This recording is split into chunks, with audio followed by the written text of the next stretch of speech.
ये है स्टेटमेंट को गलत करने के तरीके, क्योंकि फॉस्फेट जो होता है वो वाटर सॉल्युबल नहीं होता। ये स्टेटमेंट एक्चुअली गलत थी और इसको रॉन्ग करके उस स्टेटमेंट का आंसर भी आ रहा था, उस क्वेश्चन का आंसर भी आ रहा था। तो इन चीजों का ध्यान रखना है। तो अब मैं डाइल्यूट पे भी कर पाऊं तो मैंने मैजिक माइक्रोस्कोपी इंट्रोड्यूस कर दी, और इमेजेस बेटर हो जाए इसके लिए मैंने डस्टर इंट्रोड्यूस कर दिया। क्वेश्चन कैसे आ सकता है? बस इन टर्म्स से पूछा जा सकता है। अब इसको देख के साइंटिस्ट ने कहा भाई कि यार जब एवोल्यूशन ओरिजिनली हुई थी तब हम तो सोच रहे हैं कि सब कुछ म्यूटेशन से हुआ था, हमने तो फिजिक्स को कभी काउंट ही नहीं किया। बट ऐसा भी तो हो सकता है कि जब ओरिजिनली मल्टीसेलुलर ऑर्गेनिजम्स बने तो फिजिक्स का भी रोल रहा हो। यही न्यूज है। सेल के अंदर डीएनए चेंज तो नहीं हो रहा, तो टेम्पररी है in the sense that the DNA of the T cell is not changing. But better क्यों है कि आपको बार बार एक्सट्रैक्शन नहीं करनी पड़े, it is easier to do. ठीक है, यहां पर इसका कंपैरिजन है। यही पढ़ा था हमने कि पहले बाहर टी सेल को निकालते थे, डीएनए चेंज करते थे, वायरस डालते थे, फिर वापस अंदर डालते थे। अब मैंने क्या किया, अंदर ही दे देता हूँ ना टी सेल को एमआरएनए। पढ़ चुके हो, इतना ही आर्टिकल। करंट अफेयर्स में, साइंस एंड टेक में तो मजे होने वाले हैं आप लोगों के। Science and take current affairs में यार हम यहाँ से स्टार्ट करेंगे। आज हम 20-25 पेज पढ़ेंगे। I don't think we are going to have a problem in this, because हमने स्टैटिक पढ़ लिया है तो काफी आसान होना चाहिए अब हमारे लिए। जैसे देखोगे यहाँ पे फिर म्यूटेशंस की डिस्कशन की हुई है। ठीक है, और यहाँ पे कोई कैंसर थेरेपी है तो आपको पता है कि यार कैंसर वगैरह में क्या होता है। यहाँ ब्लड क्लॉटिंग की बात की हुई है, राइट।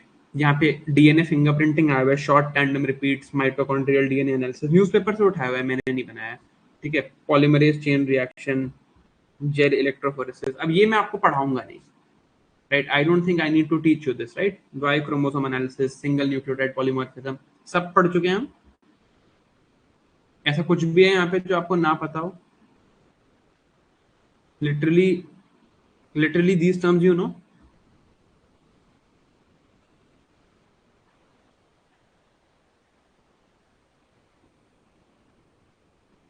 है ना? तो यहाँ पर कोई इशू आपको नहीं आना चाहिए। Not going to have any issue here. ठीक है, CAR टी सेल थेरेपी, अब क्या इशू है इसमें? ठीक है, आपको आता है पहले ये ह्यूमन जीनोम प्रोजेक्ट।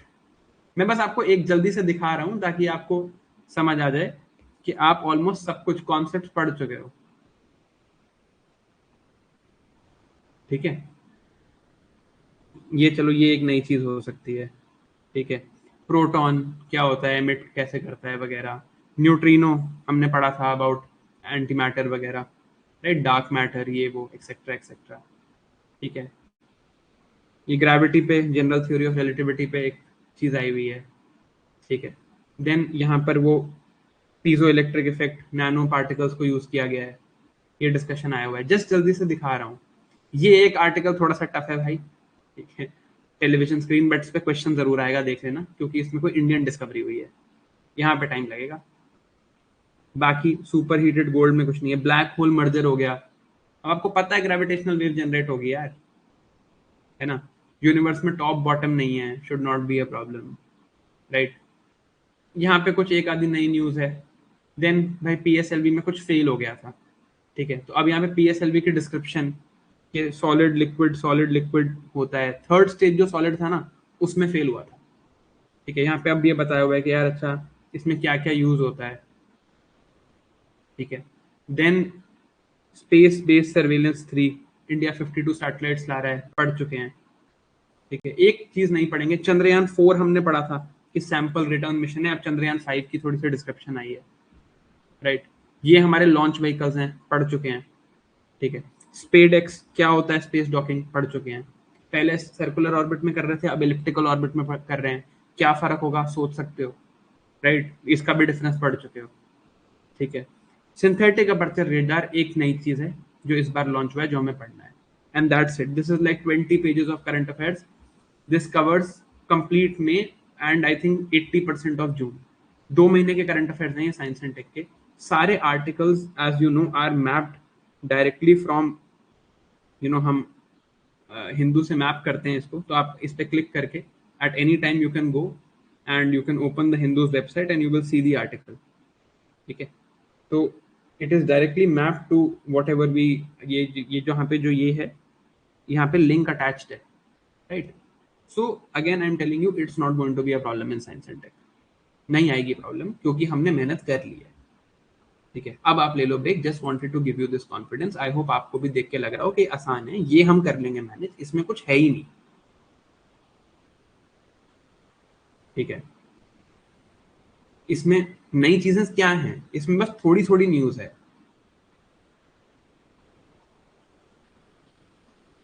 ठीक है, एक आधी कोई नई चीज आएगी वो अब्सॉर्ब कर लेंगे, but not a lot for us. Let's now start with current affairs of science and tech. ठीक है, करंट अफेयर्स की डिस्कशन स्टार्ट करते हैं साइंस एंड टेक की। अब यहाँ पर यार मेरा अप्रोच बड़ा सिंपल रहेगा, मैं नहीं चाहता आप लोग ज्यादा टाइम लगाओ। ठीक है, साइंस एंड टेक के करंट अफेयर्स में if possible let's try and remember everything in class only. ठीक है, तो क्लास में अभी अगले 1 घंटे के लिए प्लीज फोकस, थोड़ी नई इंफॉर्मेशन होगी यहाँ पर, अभी ही याद कर लेते हैं इसको। Let's sit down and remember it right now. I don't want, I know आपके पास बहुत चीजें हैं, prelims is getting close, economic survey भी बहुत बड़ा आ गया इस बार, पता नहीं क्यों, है ना। तो लेट्स ट्राई एंड इंश्योर कि जितनी जल्दी हो सके हम यहाँ पे सारी चीजें याद कर लें। Okay,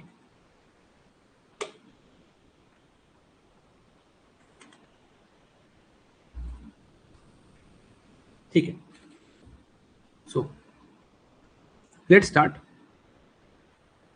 our first topic is new method to map brain cells using light microscope. देखो, जब आप रिवाइज करोगे तो भी आप सिर्फ आर्टिकल की हेडिंग देख के ही रिवाइज करोगे, तो आर्टिकल की हेडिंग से समझते हैं क्या हो रहा होगा। यहाँ पे दो तरह के माइक्रोस्कोप हैं, एक होता है लाइट माइक्रोस्कोप। लाइट माइक्रोस्कोप में क्या होता है, मैं ऐसे बस लेंस लगा देता हूँ और दो लेंस लगा के मैं जूम करके देखता हूँ। ठीक है, दूसरा होता है इलेक्ट्रॉन माइक्रोस्कोप। इलेक्ट्रॉन माइक्रोस्कोप में क्या करते हैं, हम इलेक्ट्रॉन्स को बॉम्बार्ड करते हैं ऑन दैट सब्सटेंस। बहुत एडवांस्ड होता है इलेक्ट्रॉन माइक्रोस्कोप, मतलब मेरे मेडिकल कॉलेज में था ही नहीं, इस लेवल का एडवांस्ड होता है। आप उस पर इलेक्ट्रॉन्स को बॉम्बार्ड करते हो और चीज़ों को एनलार्ज करते हो। ठीक है, अब आप देखना चाह रहे हो कि यार मैं ब्रेन में क्या है, ultimately brain is like nerve tissue. अब नर्व टिश्यू को आप ढंग से देखना चाह रहे हो। ठीक है, तो हमने कहा है कि अगर आप इलेक्ट्रॉन माइक्रोस्कोप यूज करते थे ना तो थोड़ा सा डिस्टॉर्ट होती थी image. If you to use this electron microscope तो डिस्टॉर्ट होती थी, बट इलेक्ट्रॉन माइक्रोस्कोप को ऑब्वियसली जूम करने की एबिलिटी बहुत ज्यादा है। माइक्रोस्कोप है क्या, किसी भी चीज को जूम कर रहा है, हमें और डिटेल में दिखा रहा है। If I use to use a electron microscope I needed to zoom I would zoom a lot, मेरी काफी ज्यादा जूम की एबिलिटी है obviously. Let's say, let me just explain this here, कि अगर मैं इलेक्ट्रॉन माइक्रोस्कोप यूज करूंगा तो शायद मेरी जूम की एबिलिटी होगी 100x, और लाइट माइक्रोस्कोप से शायद मेरी जूम की एबिलिटी होगी 20x। बट इलेक्ट्रॉन माइक्रोस्कोप में प्रॉब्लम क्या होती थी कि थोड़ी डिस्टॉर्शन होती थी। ठीक है, तो ब्रेन उतना अच्छे से दिखता नहीं था। तो ये ह्यूमन ब्रेन है, मैंने इस ह्यूमन ब्रेन को अगर इलेक्ट्रॉन माइक्रोस्कोप से देखना है तो डिस्टॉर्शन हो रही है। अगर मैं लाइट माइक्रोस्कोप से देख रहा हूं तो क्योंकि जूम उतना है नहीं तो डिस्टॉर्शन तो नहीं है बट विजिबिलिटी कम है। तो हमने क्या सोचा कि यार एक हाइड्रोजेल नाम का सब्सटेंस यूज करते हैं। Let's use a hydrogel. Hydrogel से पहले ब्रेन को एक्सपैंड कर देते हैं, ब्रेन इतना है, पहले इसको इतना बड़ा बना देते हैं। ठीक है, फिर लाइट माइक्रोस्कोप से देख लेंगे। तो पहले ब्रेन को ही 5x एक्सपैंड कर देते हैं, ब्रेन का टिश्यू ऑब्वियसली, उसको एक्सपैंड कर देते हैं, फिर लाइट माइक्रोस्कोप से देख लेंगे, फिर जो है डिस्टॉर्शन नहीं होगी। This was the idea. ठीक है, तो हमने क्या किया, इस टेक्निक का नाम है LICONN. LICONN is light microscopy based connectomics. Light microscopy based connectomics. अब एक जिसकी भी 1 सेकेंड, या ये टेक्निक थी। हमने कहा कि ब्रेन के जो complex nano networks, neural networks हैं, उसको नैनो स्केल पे उसकी मैपिंग करेंगे और लाइट माइक्रोस्कोपी यूज करेंगे, बट हाइड्रोजेल के साथ कंबाइन करेंगे। पहले आप ब्रेन टिश्यू को हाइड्रोजेल में डालो, वो उसको एक्सपैंड कर देगा। ठीक है, फिर उसमें फ्लोरेसेंट स्टेन्स डालो ताकि थोड़ी लाइट आ जाए, वहां पे जो प्रोटीन्स हैं वो दिखने लगे। एआई रन करो और फिर उसके बाद क्या करो, फिर लाइट माइक्रोस्कोप से देख लो तो बेटर दिखेगा। राइट, तो हम ये करने के साथ हम पूरे ब्रेन में जितने कनेक्शंस हैं, मॉलिक्यूलर एनालिसिस हैं, वो कर सकते हैं। अब इसमें क्वेश्चन क्या आ सकता है, एट मैक्स आपसे पूछ सकते हैं कि लाइकॉन क्या है। ठीक है, और हाइड्रोजल क्या है, हाइड्रोजल पे एक और आर्टिकल आएगा, वहां पे हाइड्रोजल डिस्कस करेंगे। That's all they can ask you. ठीक है, इलेक्ट्रॉन माइक्रोस्कोपी भी एक टाइप ऑफ टेक्निक होती है, उस बारे में भी हमने बात कर ली, राइट। आर्टिकल क्लियर है, याद हो जाएगा। हम हर एक आर्टिकल के बाद आई वांट कि आप एक बार उसका एक ओवरऑल व्यू लो, ताकि यहीं पे याद हो यार क्या है भाई। लाइट माइक्रोस्कोपी होती है, इलेक्ट्रॉन माइक्रोस्कोपी होती है, ब्रेन को एक्सपैंड कर दिया और देखने में आसानी हो गई। इससे ऊपर क्वेश्चन नहीं पूछ सकते वो प्री में, ठीक है। चलो next article, article by article जाएंगे, यहीं पे याद करेंगे सब कुछ, ठीक है। अब आएंगे पीवाईक्यू ऑन हाइड्रोजन पे आएंगे, डोंट वरी। एंड डाउट अगर आप कैपिटल लेटर्स में लिख देते हो तो वो ज्यादा इंपॉर्टेंट नहीं हो जाता, just letting you know, normally भी लिखा जा सकता है। एनीवे हमने क्या देखा था, हमने एक चीज पढ़ी थी म्यूटेशन, याद है आपको।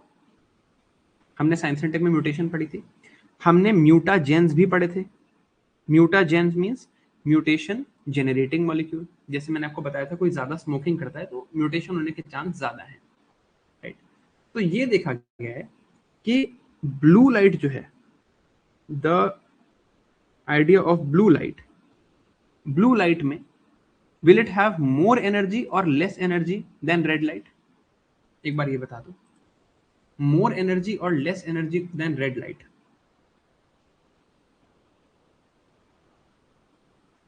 सोच के बताना, पढ़ चुके हैं हम। More energy, good. तो ये देखा गया कि ब्लू लाइट में अगर मैं इसे यीस्ट यानी कि एक फंगस के सेल्स में डालूं, एक फंगस के सेल्स में डालूं, तो यीस्ट में म्यूटेशन होने के चांस हो जाते हैं। So it is blue light that can increase mutations in yeast DNA. बस इतनी न्यूज है। अब म्यूटेशन को बोला कहां गया, इस म्यूटेशन को कहते हैं लॉस ऑफ हेट्रोजाइगोसिटी म्यूटेशन।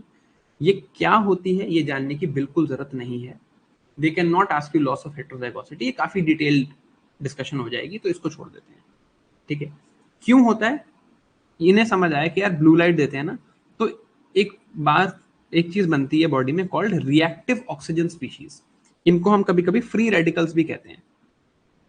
ये हमारे लिए खराब होते हैं। आपने सुना है कभी लोग ऐसे कहते हैं यार you should have more antioxidants, antioxidants खाओ, ये फ्रूट बहुत अच्छा है इसके अंदर एंटीऑक्सीडेंट्स हैं, ये दवाई बहुत अच्छी है इसमें एंटीऑक्सीडेंट्स हैं।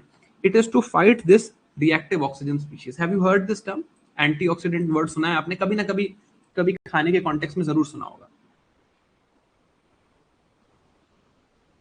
है ना। वो इसी रिएक्टिव ऑक्सीजन स्पीशीज को रोकने के लिए होता है, because this generally harms our body. तो ये देखा गया कि यीस्ट में अगर हम ब्लू लाइट देंगे तो वहां पर रिएक्टिव ऑक्सीजन स्पीशीज बढ़ रहे हैं, उससे क्या हो रहा है, म्यूटेशन हो रही है। किस टाइप की म्यूटेशन? Loss of heterozygosity. ये क्या म्यूटेशन होती है ये जानने की जरूरत नहीं है, ब्रॉडली म्यूटेशन क्या होती है ये आपको जरूर पता होना चाहिए कि म्यूटेशन का मतलब क्या होता है, ये हम पढ़ चुके हैं। तो ये आर्टिकल अब दोबारा देखो, ये डायग्राम से याद कर लो, यार ब्लू लाइट आ रही है, यीस्ट में म्यूटेशन हो रही है, बस इतना है, ठीक है। पढ़ोगे भी तो ऐसे ही पढ़ना। अब इसको यूज कहां करेंगे भाई, यीस्ट एक फंगस है, मैं बहुत बार फंगस को मारना चाहता हूं, I want to kill fungus a lot of time, तो मुझे एंटी फंगल क्रीम बनानी पड़ती है, मुझे एंटी फंगल मेडिकेशन बनानी पड़ती है। तो why not I use blue light exposure as a anti fungal strategy, specially against drug resistant yeast. अब ड्रग रेजिस्टेंस कहां से आती है, एंटीबायोटिक रेजिस्टेंस, ये भी हम पढ़ चुके हैं। तो this also I am not going to teach you. Now relate, this is why studying static is important. कर पा रहे हो इस लाइन को रिलेट कि this can be used as a strategy against drug resistant yeast. कोई yeast होंगे जो नॉर्मल एंटीबायोटिक पे रिस्पॉन्ड नहीं कर रहे हैं, तो मैं ब्लू लाइट यूज कर सकता हूं क्योंकि वो म्यूटेशन ले आएंगे।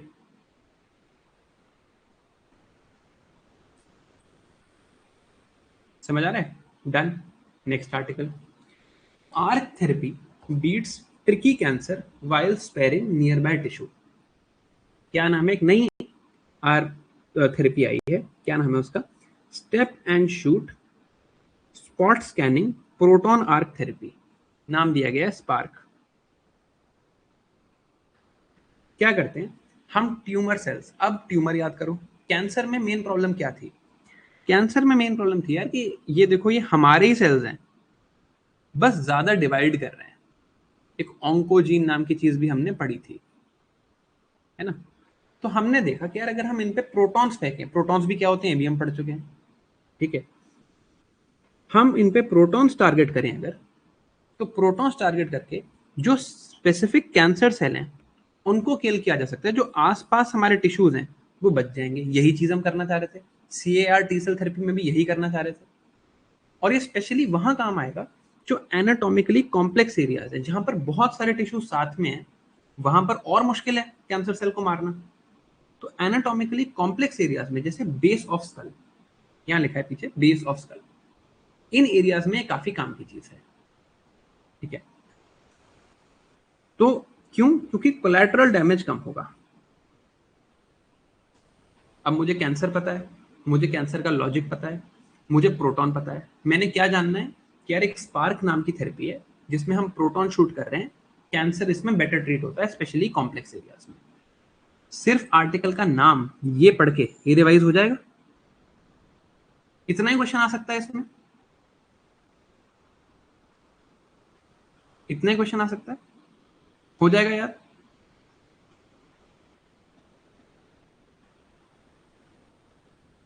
ठीक है, डन। चलो आगे चलते हैं, ठीक है। इसका एक एडवांस वर्जन भी है, डायनेमिक स्पार्क, वो थोड़ा बेटर है। डन। अब नेक्स्ट आर्टिकल पढ़ते हैं। IISc के रिसर्चर्स ने एक आर्टिफिशियल मेटल बेस्ड नैनोजाइम, नैनोजाइम का क्या मतलब हुआ? नैनो स्केल, यानी कि 10⁻⁻⁹ मैं पढ़ चुका हूं नैनो स्केल पे क्या क्या होता है, plus enzyme, nano scale plus enzyme जो ब्लड क्लॉटिंग को प्रिवेंट करता है। ऐसा रोका है कि यार अगर एक्सेस ब्लड क्लॉटिंग हो रही है, ज्यादा ही ब्लड क्लॉटिंग हो रही है, तो उसमें ये हेल्प कर सकता है। क्या नाम है इसका? V2O5, vanadium pentoxide, V2O5। अब एक्सेस ब्लड क्लॉटिंग खराब क्यों है? मान लो आपकी आर्टरी में ऐसे ब्लड फ्लो हो रहा है, यू हैव एन आर्टरी, आपकी आर्टरी में नॉर्मली ब्लड फ्लो हो रहा है, आपकी ब्लड में अगर यहाँ पे क्लॉट बन गया, आर्टरी के अंदर ही क्लॉट बन गया, तो ब्लड फ्लो रुक जाएगा। अब मान लो ये आर्टरी ऐसी हुई जो हमारे हार्ट को ही ब्लड सप्लाई कर रही थी, और यहाँ पर क्लॉट हो गया, ब्लड आपका, ये क्लॉट पता है, हमने क्लॉट पढ़ा था, याद है आपको? विटामिन के इंपॉर्टेंट होता है क्लॉटिंग में। क्लॉटिंग मीन्स कि अगर हमने ऐसे कट लगा तो यहाँ से खून आना रुक जाएगा, क्लॉट बन जाएगा। मान लो आपकी आर्टरी में ही क्लॉट हो गया, अब ये ब्लड यहाँ पे रुक जाएगा। This is exactly what happens when you have a heart attack. तो फिर क्या करते हैं? फिर वी डू एंजियोप्लास्टी। आपने सुना होगा, अब डॉक्टर कहते हैं स्टेंट लगाना पड़ेगा। स्टेंट में क्या होता है, हम पहले ऐसे एक बलून लेके जाते हैं, यहाँ पर बलून फैला देते हैं, बलून फैलाते हैं तो क्लॉट हट जाता है। तो आर्टरी पहले से क्लॉटेड थी, आर्टरी थोड़ी सी खुल जाती है, आर्टरी ऐसे हो जाती है फिर से। बट अगर आप इसको ऐसे ही छोड़ दोगे तो ये वापस क्लॉट हो जाएगी। तो फिर आप ऐसे यहाँ पे एक स्प्रिंग टाइप चीज लगाते हो ऐसे, कि यार जहां क्लॉट हुआ था वहां पे दोबारा क्लॉट ना हो, मैं एक ऐसी चीज लगा देता हूँ बॉडी के अंदर। This is what happens in a angioplasty. This spring like thing is what is called a stent, ठीक है। अब इन्होंने क्या डिस्कवर किया है कि यार ये अब नॉर्मल ब्लड क्लॉटिंग है, आर्टरी के अंदर ब्लड क्लॉट नहीं होना चाहिए, अब नॉर्मल है। तो हमने एक metal based nano enzyme discover किया है जो इसको फाइट कर सकता है, ठीक है। अब नॉर्मल कंडीशन में तो क्लॉटिंग होती ही है। क्लॉटिंग का क्या मतलब है? Stopping the blood flow. What is clotting? यार ब्लड फ्लो कर रहा है, मुझे रोकना है। ब्लड के लिए वर्ड क्या यूज करता था मैं? हीमो। रोकने के लिए क्या करते हैं? Static, stop, right? It is not moving, it is static. Haemo plus static मतलब हीमोस्टैसिस, यानी कि ब्लड को रोकने का मैकेनिज्म। तो एक ब्लड क्लॉटिंग का कैस्केड नॉर्मली भी ऑपरेट करता है, बट कभी कभी जब हम स्मोकिंग ज्यादा कर लेते हैं, या आपको कोविड-19 हो गया, या रिएक्टिव ऑक्सीजन स्पीशीज ज्यादा हो गए, तो अब ये जो नॉर्मल क्लॉटिंग का मैकेनिज्म है ये हो गया आपका अब नॉर्मल। तो आपकी क्लॉटिंग ज्यादा होने लगी, ठीक है। ये ज्यादा क्लॉटिंग होने लगी तो आपको कहते हैं यार अब ज्यादा क्लॉटिंग हो रही है, ज्यादा थ्रोम्बस बन रहे हैं। क्लॉट का दूसरा नाम है थ्रोम्बस, तो इसे कहते हैं थ्रोम्बोसिस। इसको रोकने के लिए ये नई चीज आई है V2O5। क्वेश्चन क्यों इंपॉर्टेंट है? क्योंकि वो N2O पे क्वेश्चन पूछ चुके हैं पहले कि N2O क्या होता है, ये NO2 क्या होता है, इनमें से कौन सा बेजोडाइलेटर है, राइट? N2O लाफिंग गैस होती है, N2O पे भी पूछ चुके हैं। तो ये बस इतना याद करना है ठीक है। अब यहाँ पर एक और टर्म लिखी है पल्मोनरी थ्रोम्बोएम्बोलिज्म। अब ये इंपॉर्टेंट नहीं है एग्जाम के लिए, but just for your interest I can tell you what this is. Pulmonary thromboembolism में क्या है कि भाई लंग्स में क्लॉट जा रहा है अल्टीमेटली, बस इतना जान लो। दैट इज, ये अगेन क्लॉटिंग की डिजीज है। क्लॉट कहीं और बनता है, मूव करके लंग्स में अटक जाता है। That is pulmonary. Pulmonary means lungs, thrombus is clot, embolus is moving. तो a moving clot gets attached to my lungs, pulmonary thromboembolism। इन सारी डिजीजेज में, हार्ट अटैक वगैरह में ये काम आ सकता है, क्योंकि इन्होंने क्या किया है, एक नैनोजाइम बनाया है, नैनो स्केल पे एंजाइम बनाया है जो ऑटोमेटिकली एंटीऑक्सीडेंट का काम करता है। क्या बनाया है? V2O5। अब दोबारा आर्टिकल देखो, IISc researchers develop artificial metal based nanozyme that prevents excess blood clotting. क्या फायदा होगा भाई? हार्ट अटैक, थ्रोम्बोएम्बोलिज्म जैसी डिजीज नहीं होगी। कौन सा मेटल बनाया है? V2O5 बनाया है। इतना ही याद करना है, कर लोगे?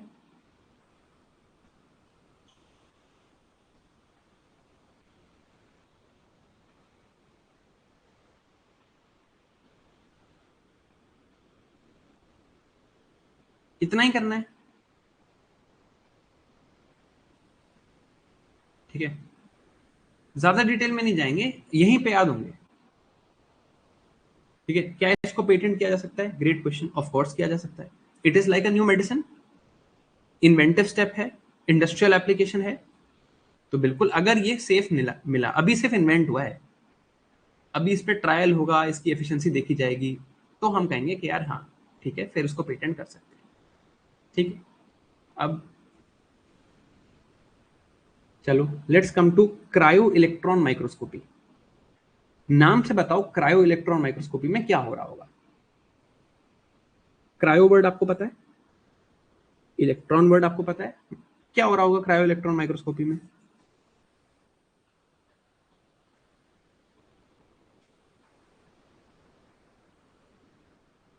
क्या हो रहा होगा इसमें? क्रायो क्यों लिखा है? कोल्ड में हो रहा होगा, वेरी गुड। कोल्ड कंडीशन में, कोल्ड कंडीशन में कुछ इलेक्ट्रॉन माइक्रोस्कोपी हम कर रहे होंगे, है ना। क्यों करते हैं? कि यार कोई बायोलॉजिकल मॉलिक्यूल है, जैसे कि कोई प्रोटीन है, उसका मुझे 3D शेप समझना है। नाउ इसमें प्रॉब्लम क्या थी कि मुझे बहुत कॉन्सेंट्रेटेड सैंपल चाहिए होते थे, बहुत ज्यादा कॉन्सेंट्रेटेड सैंपल चाहिए थे, ठीक है। अब एक नई टेक्निक आई है, मैजिक। मैजिक में क्या है? Magnetic isolation and concentration. Cryo electron microscopy, cryo electron तो सेम है। इन्होंने क्या किया? मैग्नेटिक आइसोलेशन एंड कॉन्सेंट्रेशन कर दिया। पहले तुम्हें कॉन्सेंट्रेशन चाहिए थी, अब मैं क्या करता हूं, कुछ मैग्नेटिक प्रॉपर्टीज यूज करके कॉन्सेंट्रेशन बढ़ा देता हूं। तो तुम्हें कॉन्सेंट्रेटेड सैंपल नहीं चाहिए होगा, डाइल्यूट सैंपल पे भी काम चल जाएगा, ठीक है। तो ये तो समझ आ रहा है, मैग्नेटिक आइसोलेशन एंड कॉन्सेंट्रेशन, ये है। दूसरा, एक और चीज इन्होंने बनाई है कॉल्ड डस्टर। डस्टर का नाम क्या है? Duplicated selection to exclude rubbish, ठीक है। यार कोई इमेज है, माइक्रोस्कोप की इमेज आई, उसमें फालतू की चीजें भी आएंगी, राइट। इधर उधर की डस्ट वगैरह वो सब भी आएगी इमेज में, और भी चीजें आएंगी डेटा में। There will be bad things also that I don't want to see, artifacts कहते हैं उन्हें, कि there are artifacts also that I don't want to see. उसमें से जो रबिश चीजें हैं उसको एक्सक्लूड कर देगा। तो डस्टर क्या करता है? Enhances the ability to retrieve clear images from data. Magic क्या करता है कि यार तुम्हें पहले कॉन्सेंट्रेटेड चाहिए था, अब कॉन्सेंट्रेटेड नहीं चाहिए, तो सैंपल की डिमांड कम कर दी। अब दोबारा आर्टिकल की हेडिंग को देखो, मैजिक माइक्रोस्कोपी, और बड़ा ही अच्छा नाम रखा है हिंदू वालों ने, closer look, allows you to take a closer look. पहले हम क्रायो इलेक्ट्रॉन माइक्रोस्कोपी कर रहे थे, तो हमें कॉन्सेंट्रेशन उस लेवल की हाई नहीं चाहिए थी, ठीक है। हमें बहुत कॉन्सेंट्रेशन चाहिए थी, sorry, I needed a lot of concentration, but ये प्रॉब्लम थी। तो अब मैं डाइल्यूट पे भी कर पाऊं, तो मैंने मैजिक माइक्रोस्कोपी इंट्रोड्यूस कर दी, और इमेजेस बेटर हो जाए इसके लिए मैंने डस्टर इंट्रोड्यूस कर दिया। क्वेश्चन कैसे आ सकता है? बस इन टर्म्स से पूछा जा सकता है कि मैजिक क्या है, डस्टर क्या है। कर लिया, बात खत्म। समझ आ गया ये आर्टिकल?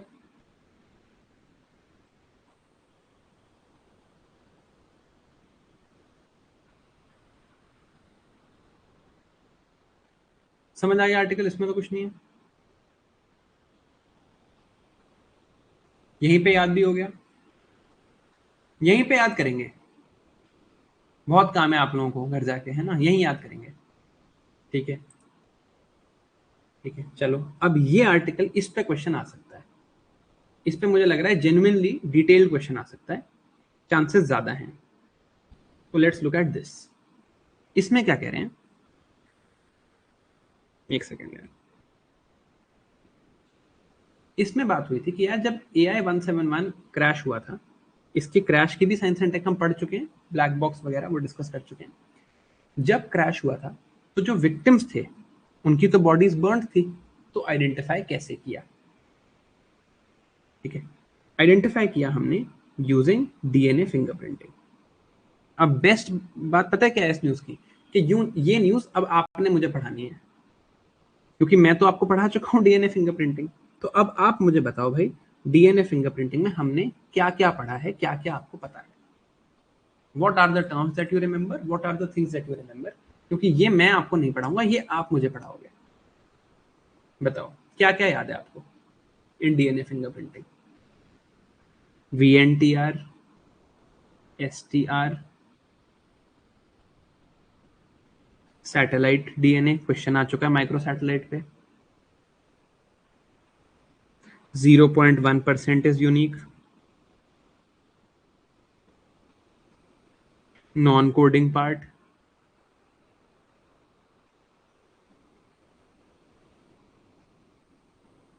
कुछ एम्पलीफिकेशन के लिए भाई, अगर मुझे छोटा सा ही फ्रैगमेंट मिले, एम्पलीफाई करना हो तो कुछ मिलेगा, PCR।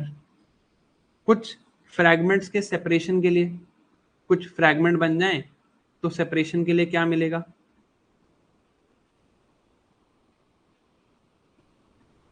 Single pair change SNP में होता है यार, ये गलतियां मत करो, देखो ये करोगे तो फिर मैं नहीं कर हेल्प कर सकता आपकी। और किस टाइप की, एर्गोस जेल इलेक्ट्रोफोरेसिस। और जनरली क्या करते हैं, जनरली वो पैटर्न ऐसे AGAC कितनी बार रिपीट हो रहा है, number of repeats are different. याद है कि किसी में 5 रिपीट है, किसी में 10 रिपीट है, किसी में 15 रिपीट है, किसी में 20 रिपीट है। याद आ रही है सारी बात, रिकलेक्ट हो गया? मैंने ज्वाइनिंग तो पूछा ही नहीं, ये रिपीट हो रहा है, याद आ रहा है? ठीक है, चलो अब पढ़ लेते हैं आर्टिकल। अब देखो आपको कितने बढ़िया तरीके से आर्टिकल समझ आएगा। हमने कहा यार कि ये हुआ, अनफॉर्चुनेट ट्रेजेडी हुई AI-171 की।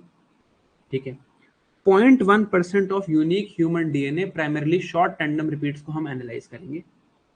दे आर हाईली वेरिएबल।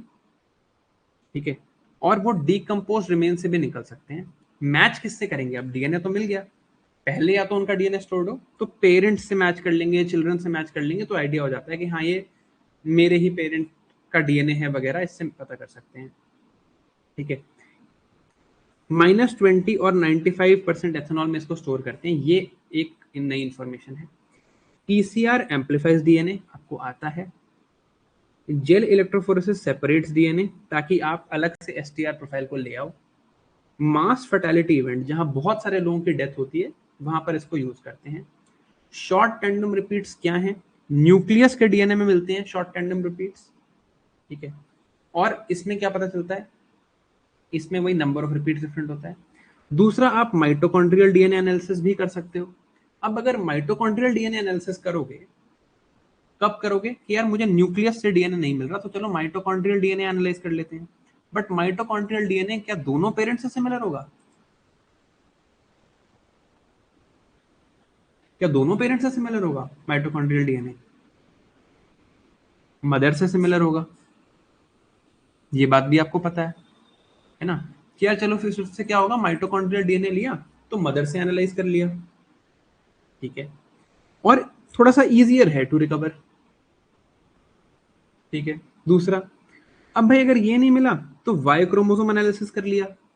अब वाई क्रोमोसोम तो मेल्स में ही होगा, और किससे सिमिलर होगा? फादर से सिमिलर होगा। ये बात भी पता है आपको, ये भी पढ़ चुके हैं हम कि यार वाई क्रोमोसोम एनालिसिस किया तो फादर से सिमिलर होगा, फादर से रिलेट कर लेते हैं। This also we have read. ठीक है, अब इनमें से कुछ भी नहीं मिल रहा तो सिंगल न्यूक्लियोटाइड पॉलीमॉर्फिज्म एनालाइज कर लेते हैं। इसमें क्या होती है, one place where there are variations, ये भी हम पढ़ चुके हैं, ठीक है। और ये आपके टूथ ब्रश से भी मिल सकता है, आपके हेयर ब्रश से भी मिल सकता है, ये क्या होता है ये भी पढ़ चुके हैं।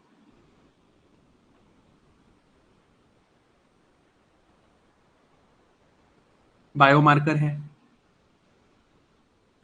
एक जगह चेंज होता है ना। तो अब ये आर्टिकल खत्म, इतना ही था, इतना ही था, ठीक है। इस पे क्वेश्चन, यार ये बहुत इंपॉर्टेंट आर्टिकल है, बट आप ऑलरेडी, आपको सब कुछ आता है, you already know everything, so don't need to worry, ठीक है। एक बार पढ़ोगे आपको आता होगा। आगे चलते हैं। Yeast shows physics can give rise to multicellular life sans mutations। अब देखो अगेन, आपको लॉजिक समझ आना चाहिए। नॉर्मली जब लाइफ इवॉल्व हुई होगी अर्थ पे, तो कैसे हुई होगी, पहले एक सिंगल सेल्ड ऑर्गेनिज्म होगा, फिर इसके डीएनए में कुछ रैंडम म्यूटेशन हुई होगी, तो फिर वो दो सेल साथ में रहने लग गए होंगे, फिर मल्टी सेलुलर ऑर्गेनिज्म बन गया होगा कि यार इसमें दो सेल रहते हैं, फिर ऐसे और मल्टी सेल, ऐसे ऐसे ऐसे ही सोचोगे ना आप कि यार एक पहले तो अर्थ पे सारे ही ऑर्गेनिजम्स एक एक सेल के थे, फिर किसी में कुछ म्यूटेशन हुई होगी, डीएनए चेंज हुआ होगा कि यार दो सेल भी साथ में रह सकते हैं, फिर दो से चार सेल साथ में रहे होंगे, फिर हम इतने बड़े इतने सारे सेल के साथ में बने होंगे, राइट। ऐसे ऐसे करके ऑर्गेनिजम्स इवॉल्व हुए होंगे। बट एक रिसर्च ने दिखाया कि यार एक यीस्ट था, वो सिंगल सेल का था, ठीक है। अब इसमें क्या हुआ, इसमें कोई मल्टी सेल वाली म्यूटेशन नहीं हुई, बट इसमें नॉर्मल डेवलपमेंट नहीं हुई, इसके बर्ड नहीं बने, ये अलग अलग, इसमें जो सेल डिवीजन होके बाहर निकलने थे सेल, वो बाहर नहीं निकले, नॉर्मल डेवलपमेंट नहीं हुई। तो क्या हुआ, यहीं पे सारे सेल अटैच हो गए। अब भाई इतने सारे सेल अगर यहाँ पे अटैच हो जाएंगे, तो इनमें अब ब्लड फ्लो कैसे होगा, इनमें न्यूट्रिएंट शेयर कैसे होंगे, उसके लिए तो डीएनए म्यूटेशन चाहिए, वो भी नहीं हुई। वो समहाउ फिजिक्स के थ्रू लिक्विड ट्रांसपोर्ट ऐसा हुआ कि सब तक फूड भी पहुंच गया। So there was no biological change, there was no biological mutation, but due to physics, due to these multiple cells attaching together and some movement of fluids due to physics, that this multicellular organism was able to sustain। अब इसको देख के scientist ने कहा भाई कि यार जब एवोल्यूशन ओरिजिनली हुई थी, तब हम तो सोच रहे हैं कि सब कुछ म्यूटेशन से हुआ था, हमने तो फिजिक्स को कभी काउंट ही नहीं किया। बट ऐसा भी तो हो सकता है कि जब ओरिजिनली मल्टीसेलुलर ऑर्गेनिजम्स बने, तो फिजिक्स का भी रोल रहा हो। यही न्यूज है। देखो, स्नोफ्लेक यीस्ट नाम का एक है कि यार ये क्लस्टर बना लेता है, ठीक है, क्लस्टर बनते हैं, बट और इसमें जेनेटिक म्यूटेशन भी है, बट इसकी ग्रोथ जो हो रही है वो एडवेक्शन की वजह से हो रही है। Advection is like a physical process like convection that you must have studied, जहाँ पे फ्लूइड मूवमेंट हो रही है, इसमें ब्लड वेसल वगैरह नहीं है, राइट। तो ये सोचा यार, बस इतना ही इंपॉर्टेंट है, ये सोच के लगा कि यार फिजिकल और केमिकल फोर्सेस भी एवोल्यूशन में इंपॉर्टेंट रहे होंगे, सिर्फ जेनेटिक फोर्सेस इंपॉर्टेंट नहीं रहे होंगे, तो एक ऑल्टरनेटिव मॉडल ऑफ एवोल्यूशन के बारे में सोचा जा सकता है। तो अब आर्टिकल की हेडलाइन पढ़ो, physics can give rise to multicellular life sans mutation, sans means without। अब क्लियर हो रहा है, just by reading this line is it clear, क्या आर्टिकल होगा, इतना ही जानना है। आज ही याद करवाऊंगा सब कुछ, आज ही याद करेंगे सब कुछ, ठीक है। चलो आगे चलते हैं, ठीक है। चलो अब देखो, अब ये आर्टिकल आप मुझे पढ़ाओगे पूरा, ठीक है। ध्यान से हेडलाइन पढ़ो और फिर आपने आर्टिकल मुझे पढ़ाना है। Technique to make CAR T cells in vivo could transform cancer care। अब सोच के बताओ भाई कि, चलो नया पेज ही लगा लेते हैं। CAR T cells, अर्लियर यहां पर क्या कर रहे थे हम, ये क्वेश्चन वन है, what was the idea, what were we doing. अब अगर कोई लिख रहा है इन वीवो, इसका मतलब क्या होगा?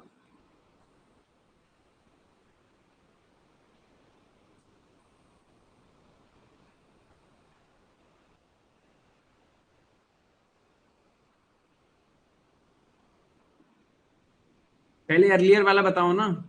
इन विवो से बॉडी याद आ गया सबको। आसान क्वेश्चन पहले बता दिया, चलो मैंने लिख दिया बॉडी। अर्लियर वाला बताओ पहले क्या कर रहे थे? हमने ऑलरेडी क्या पढ़ा है सीएआर टी सेल के बारे में?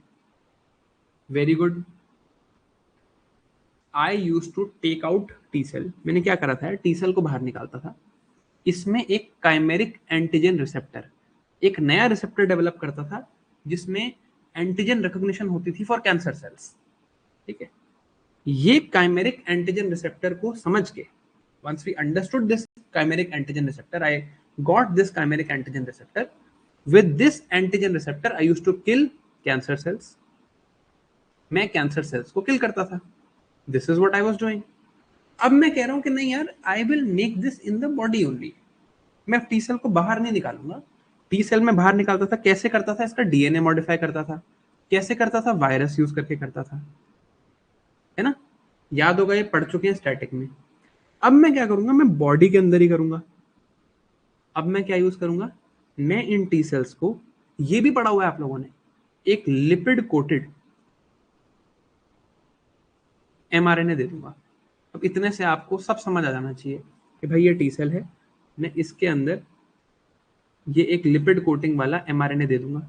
इसको ये ट्रांसलेट कर लेगा, ट्रांसलेट करके एक एंटीजन, एक रिसेप्टर बना लेगा, और ये जाके ये फिर कैंसर सेल्स को मार देगा। इससे फायदा क्या होगा? बार बार टी सेल को एक्सट्रैक्ट नहीं करना पड़ेगा। यही पढ़ा था हमने कि पहले बाहर टी सेल को निकालते थे, डीएनए चेंज करते थे, वायरस डालते थे, फिर वापस अंदर डालते थे। अब मैंने क्या किया? अंदर ही दे देता हूं ना टी सेल को एमआरएनए। पढ़ चुके हो, इतना ही आर्टिकल है। करंट अफेयर्स में, साइंस एंड टेक में तो मजे होने वाले हैं आप लोगों के। ये टेम्पररी कैसे होगा? वो टेम्पररी था ना, ये तो बेटर है। वो टेम्पररी था ना, उसमें टी सेल निकालते थे, फिर टी सेल, वो वाले टी सेल्स मर जाते थे, फिर दोबारा निकालते थे। इसमें बार बार निकालने वाला काम तो है ही नहीं, ये तो बेटर है। तो देखो, अब कहाँ यूज कर सकते हैं? कैंसर में यूज कर सकते हैं, ऑटो इम्यून डिजीजेस में यूज कर सकते हैं। ठीक है, अब इसमें क्या करते हैं? आर्टिकल छोड़ो, लिखा क्या है वो देखते हैं। सीएआर टी सेल इंजीनियरिंग है, लिक्विड नैनो पार्टिकल्स के थ्रू एमआरएनए डिस्कवर कर देंगे। CD8 specific antibodies. CD8 याद करो, ये भी पढ़ चुके हो आप। T killer cells, T helper cells, CD8 याद है? तो सीएआर टी सेल बन जाएंगे इनसाइड द बॉडी। फायदा क्या है? कि भाई वायरल वेक्टर यूज नहीं करना पड़ेगा, एमआरएनए यूज करता है, तो फास्टर चेंजेस हैं, सेफर चेंजेस हैं। ठीक है, सेल के अंदर डीएनए चेंज तो नहीं हो रहा, तो टेम्पररी है, in the sense that the DNA of the T cell is not changing. But better क्यों है? कि आपको बार बार एक्सट्रैक्शन नहीं करनी पड़े, it is easier to do. ठीक है, यहां पर इसका कंपैरिजन है, राइट? इसमें डीएनए चेंज परमानेंट है, बट वो वाले टी सेल्स मर जाते थे, इसलिए बार बार करना पड़ता था। यहां पर मुझे सिर्फ इन्फेक्शन, एक इंजेक्शन देना है और मेरा काम होता जाएगा। चीपर है, वाइडली एक्सेसिबल है। यहाँ पे मैं in vivo CAR T cell therapy कर रहा हूँ। समझ आ गया आर्टिकल? स्टैटिक भी रिवाइज हो गया। यही याद करेंगे सब कुछ। दोबारा पढ़ लो आर्टिकल का नाम, technique to make CAR T cells in vivo could transform cancer care.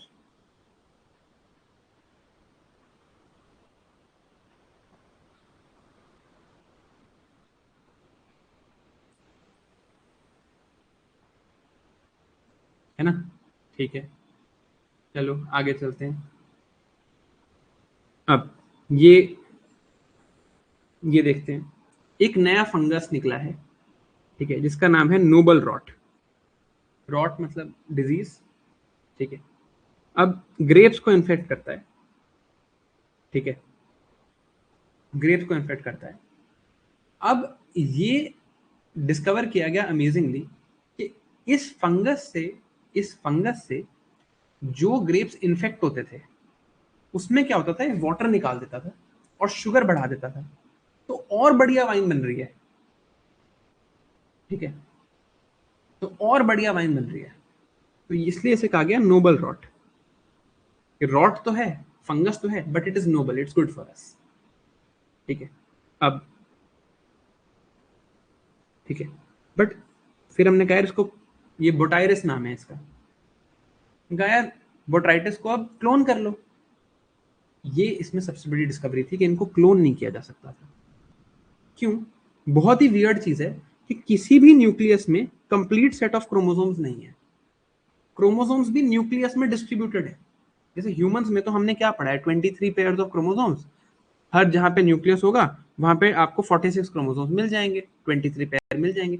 या ऐसा नहीं है, या डिस्ट्रीब्यूटेड न्यूक्लियस है, अलग अलग, किसी किसी न्यूक्लियस में 22 हैं, फिर किसी न्यूक्लियस में 41 हैं, ऐसे डिस्ट्रीब्यूटेड है अलग अलग। तो क्लोन करना बहुत मुश्किल है, डिस्ट्रीब्यूटेड क्रोमोसोम्स है, बस ये चीज नहीं थी। हो गया। अब देखो, आर्टिकल का नाम पढ़ो, आर्टिकल का नाम पढ़ो, noble rot the alchemist of wine. ऐसी चीज, ऐसा फंगस जो वाइन में यूज होता था, ये फंगल बायोलॉजी को चेंज कर रहा है। इट इज सेटिंग इट अबस। लोग भी देख के हैरान है कि भाई ये क्या हो गया। बस इतना।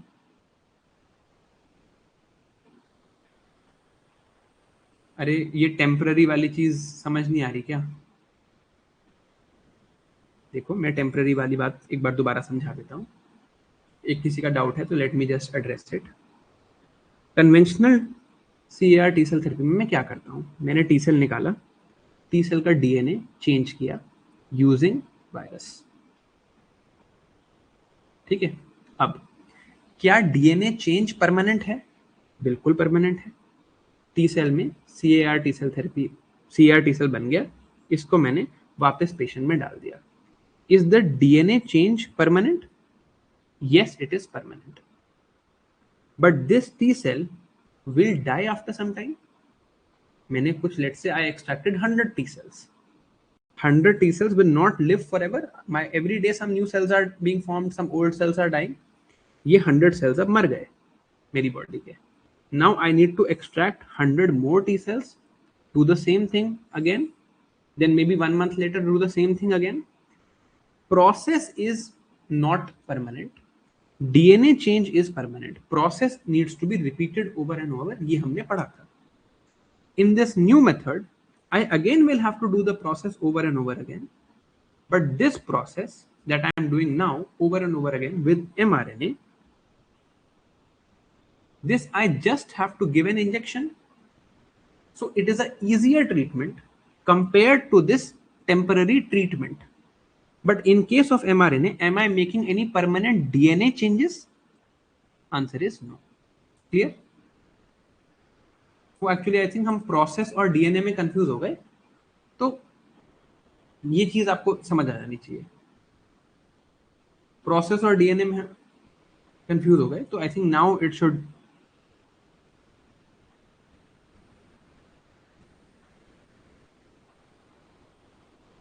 अब समझ आ गया?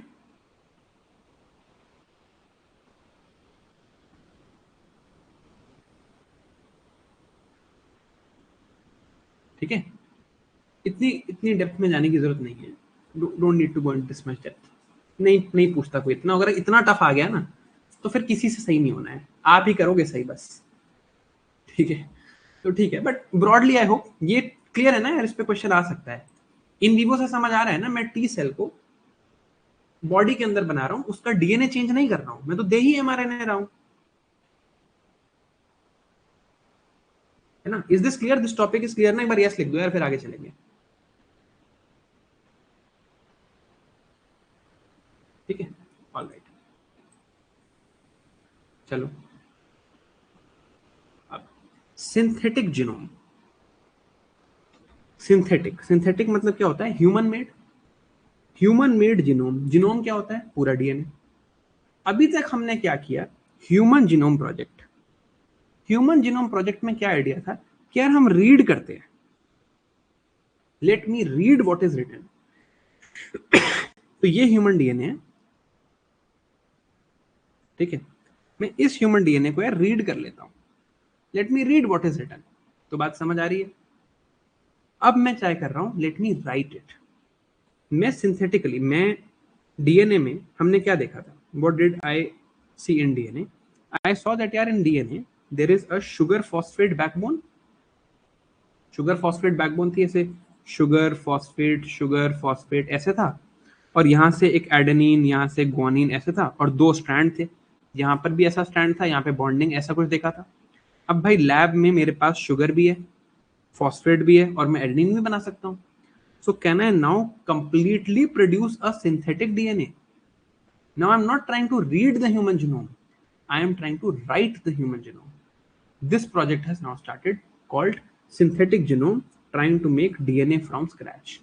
तो इसमें शुरू में ह्यूमन जीनोम प्रोजेक्ट का बेसिक्स दिया हुआ है, पढ़ चुके हैं, तो आप ऑलरेडी आपको आता है। अब नया देखते हैं, ये हमारे ही नोट्स का एक माइंड मैप है। अब यहाँ देखते हैं सिंथेटिक ह्यूमन जीनोम प्रोजेक्ट में क्या हो रहा है। यूके में बनाया कि हम राइट करेंगे ह्यूमन जीनोम, ठीक है। अब इसमें प्रॉब्लम, वही वाली प्रॉब्लम याद करो, डिजाइनर बेबी, जिसके लिए वो चाइनीज साइंटिस्ट को जेल हुआ था, कि मैं कह रहा हूँ यार मेरे बेबी के जीन में तो पहले गिव हिम, जीनोम में पहले give him genes of tall height, then give him or her genes of blue eyes etcetera etcetera, तो ये एक दिक्कत हो जाएगी। फिर ये हमने यूजेनिक्स का कंसर्न पढ़ा था। Eugenics is that I want to say that certain genetics are better than others, right, ये भी हम पढ़ चुके हैं। इतनी न्यूज है, समझ आ गया।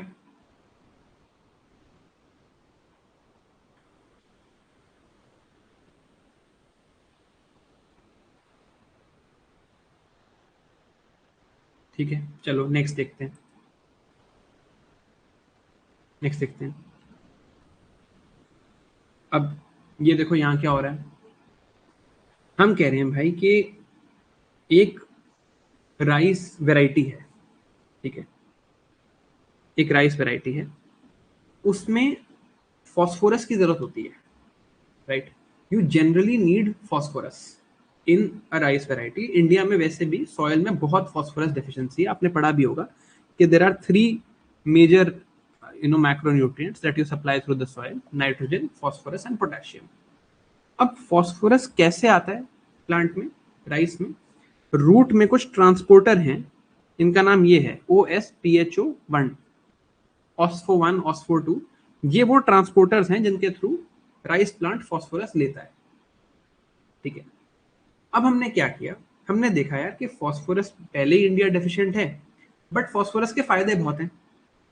अगर आप फॉस्फोरस की डोज बेट प्रॉपरली दे दो तो यील्ड में 40 से 50% की भी इंप्रूवमेंट आ सकती है। तो साइंटिस्ट ने क्या किया, एक जेपोनिका राइस वैरायटी को उठाया, उस पर क्रिस्पर कैस9 लगाया, और क्या किया कि यार पहले रूट पे एक ट्रांसपोर्टर होता था, अब रूट पे 50 ट्रांसपोर्टर होंगे। कर सकते हैं हम ये क्रिस्पर कैस9 से। We increase the expression of OSPHO1 and 2, कि पहले भाई ये रूट थी, इस पे एक ट्रांसपोर्टर था, अब मैंने इसकी रूट का डीएनए एडिट कर दिया, अब हर जगह ट्रांसपोर्टर ही ट्रांसपोर्टर है। अब थोड़ा सा भी फॉस्फोरस दोगे, यील्ड बहुत बढ़ जाएगी, क्योंकि वो अपटेक तो बहुत बेटर कर लेगा, ठीक है, इससे बढ़िया अब्जॉर्प्शन होने लगी। अब यहां से क्वेश्चन कहां से आएगा, या तो क्रिस्पर कैस9 पे आएगा, क्योंकि उसकी एप्लीकेशन हुई है इंडिया में, हुई है। क्रिस्पर कैस9 तो हम बहुत डिटेल में देख चुके हैं। दूसरा इस राइस वैरायटी पे आएगा, तीसरा फॉस्फोरस पे आएगा। तो फॉस्फोरस का ये जान लो कि भाई हम फॉस्फोरस इंपोर्ट करते हैं, और यील्ड के लिए इंपॉर्टेंट है कि we are importing it, and it is ये लिखा है यहाँ पे, India imports its phosphate fertilisers, और यील्ड के लिए इंपॉर्टेंट है। क्रिस्पर क्या होता है, कैस9 क्या होता है, आप ये सब पढ़ चुके हो, ठीक है। और फॉस्फेट से क्या हो रहा है, यील्ड बेटर हो रही है। तो अब हेडलाइन पढ़ो, NIPGR, ये भी क्वेश्चन पूछ चुके हैं, वो पहले याद करो, धारा मस्टर्ड हाइब्रिड में किसने डेवलप किया, वो भी सॉल्व है यहाँ पे। तो NIPGR यही ऐसे ही याद करोगे ना। जीन एडिटेड राइस, कैसे हुई जीन एडिटिंग, क्रिस्पर कैस9 से। हैज बेटर फॉस्फेट अपटेक, क्या कर रहे थे, रूट्स पे फॉस्फेट ट्रांसपोर्टर बढ़ा रहे थे, एंड मोर यील्ड। सॉर्टेड हो गया याद, यही याद करके जाओगे सब कुछ, ठीक है। कुछ है इसमें,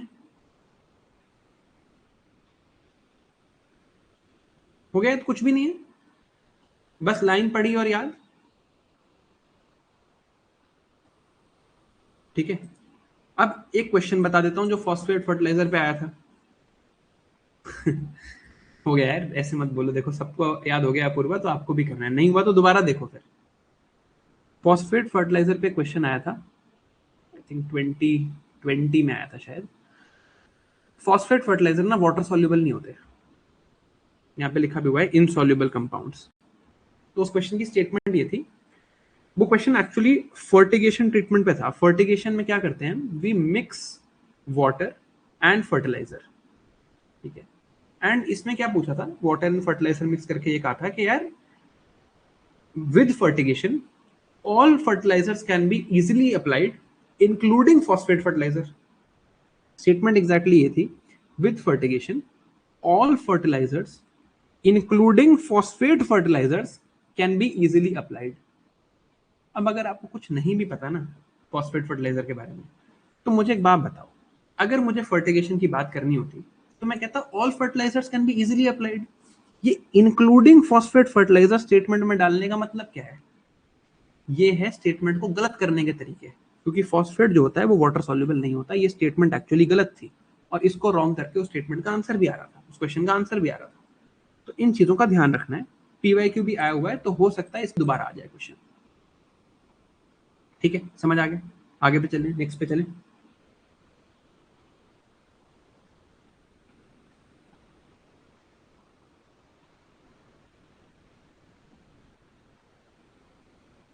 मत करो याद ऑपरेसर रिप्रेसर, मत करो, कोई फायदा नहीं है।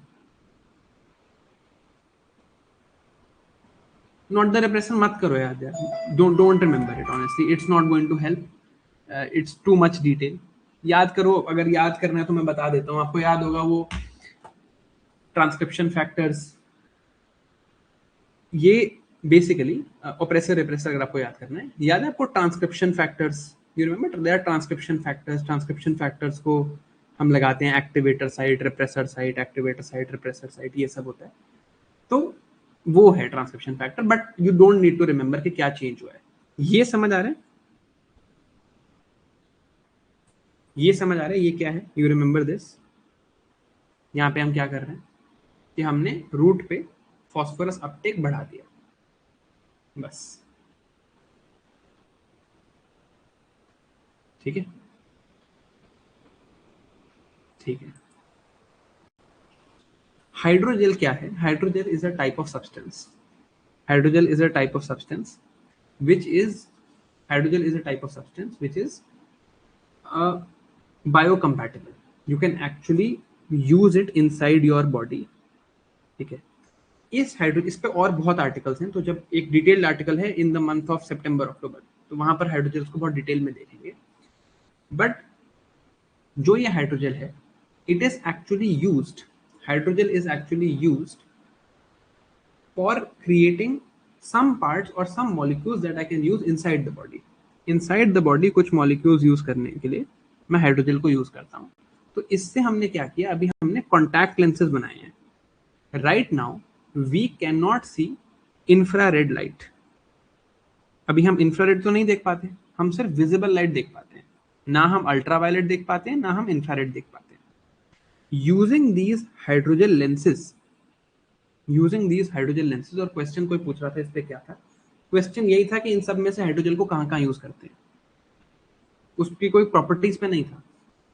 तो using these properties of hydrogen, using these ideas of hydrogen, we have developed some lenses जिससे आपको इंफ्रारेड लाइट भी दिख रही है। ठीक है, अब कहाँ हेल्प होगा भाई, जब कोई नेचुरल डिजास्टर होगा, कभी मेडिकल फील्ड में, कभी नेचुरल डिजास्टर के टाइम पे, when you would like to have enhanced vision, right, वहां पर इसको यूज किया सकते हैं, क्योंकि with this you can also look through, जैसे infrared can penetrate a little more, इसमें स्कैटरिंग का कॉन्सेप्ट होता है, वो स्कैटरिंग का कॉन्सेप्ट हमें निसार में पढ़ना ही है, वहां देख लेंगे। ठीक है, अभी हमें बस ये देखना है कि हाइड्रोजल को यूज करके लेंसेज बनाए हैं, तो इंफ्रारेड लाइट भी दिख रही है, तो उससे बेटर विजन हो रहा है, तो उसे यूज कर सकते हैं। याद हो गया, रिमेंबर दिस नाउ।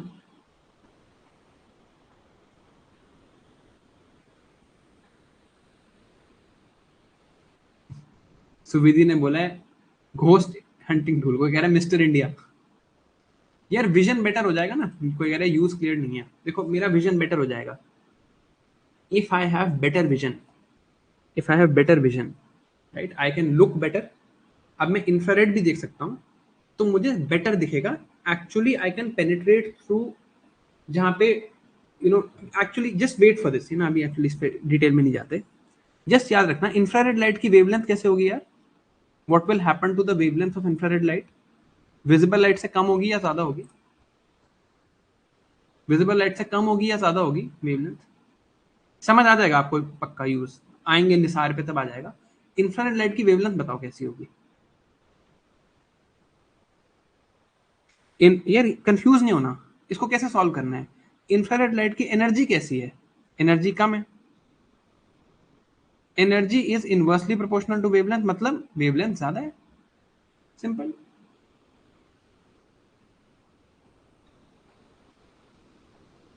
वेवलेंथ ज्यादा होगी ना यार, एनर्जी कम होती है ना इंफ्रारेड की।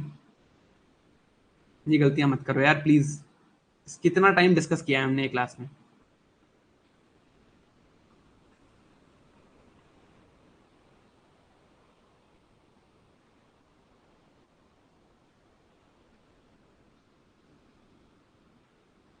है ना, energy is equal to constant which is H C into divided by frequency, मैं कोई कंफ्यूज कर दिया।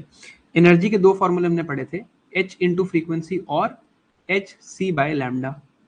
तो एनर्जी जो है वो या तो आप directly proportional to frequency, inversely proportional to wavelength कर सकते हो, है ना। अब इंफ्रारेड में एनर्जी लाइट से कम होती है, राइट, एनर्जी कम है तो वेवलेंथ ज्यादा होगी, क्लियर है ना ये बात।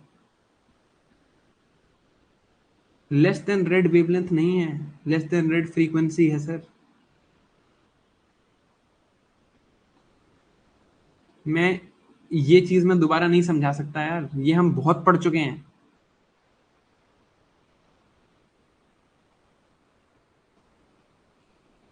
चलो वंस एंड फॉर ऑल इसको सॉल्व करते हैं, कंफ्यूज हो रहे हो तो कोई बात नहीं, वंस एंड फॉर ऑल इसको सॉल्व करते हैं। इसके बाद मैं क्वेश्चन रिपीट नहीं करूंगा और इसके बाद कोई गलत भी नहीं करेगा तुम में से। एनर्जी का फॉर्मूला है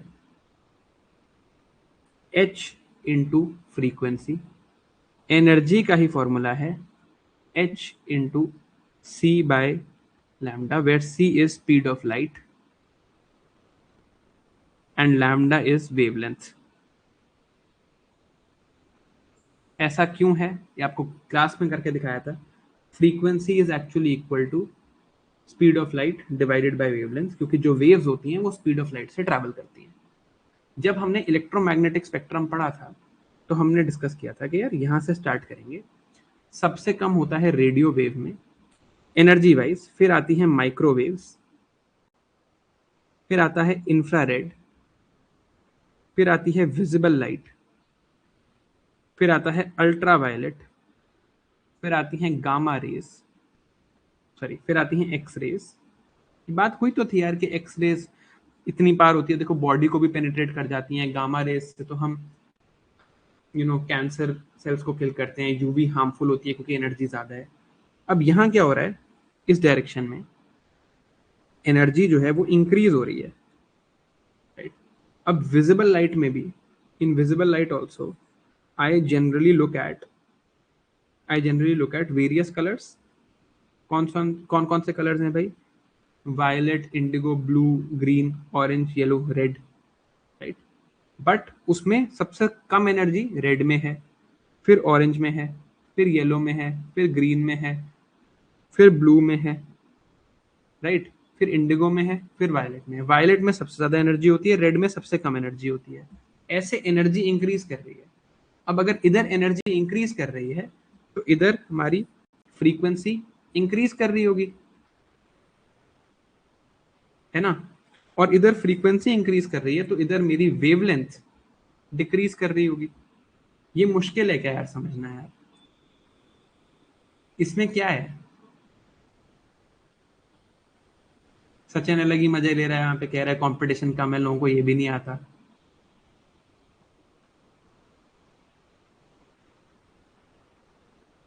इसमें क्या है समझने में?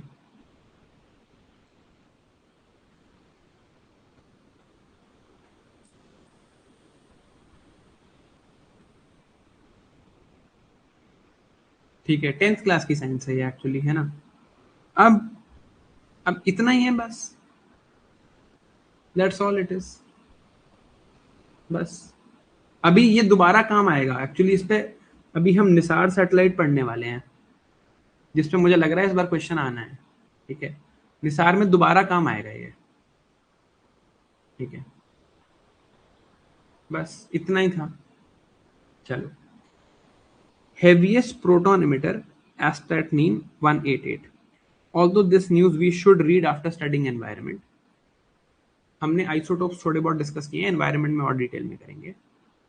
There are some atoms that are unstable.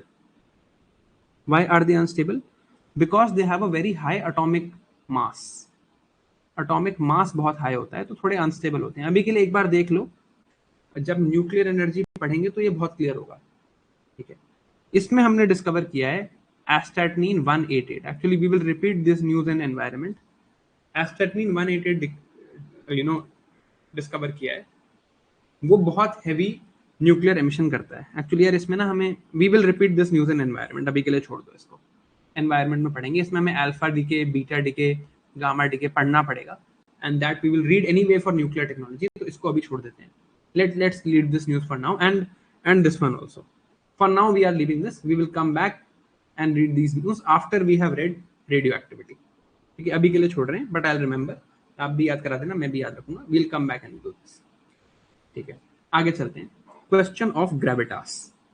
Gravitas is actually skill. Gravitas is panache, बोलते ऐसे हैं कि somebody who has skill has gravitas, but ये आर्टिकल में ये वर्ड ग्रेविटी के लिए यूज किया गया था, जस्ट एज अ पन।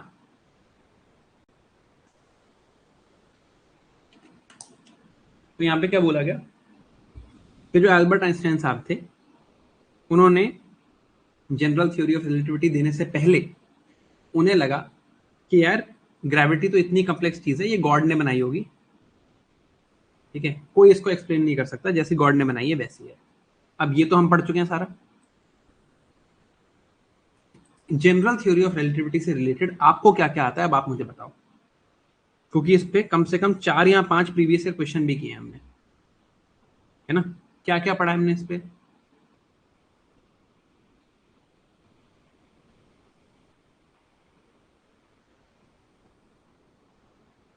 बताओ बताओ। Space time bends because of gravity. Speed of light is always constant.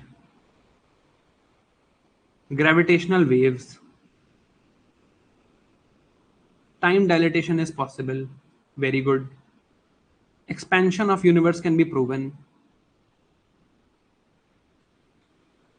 Gravity is the weakest force. Gravitational lensing, formation of Einstein ring, LIGO, redshift,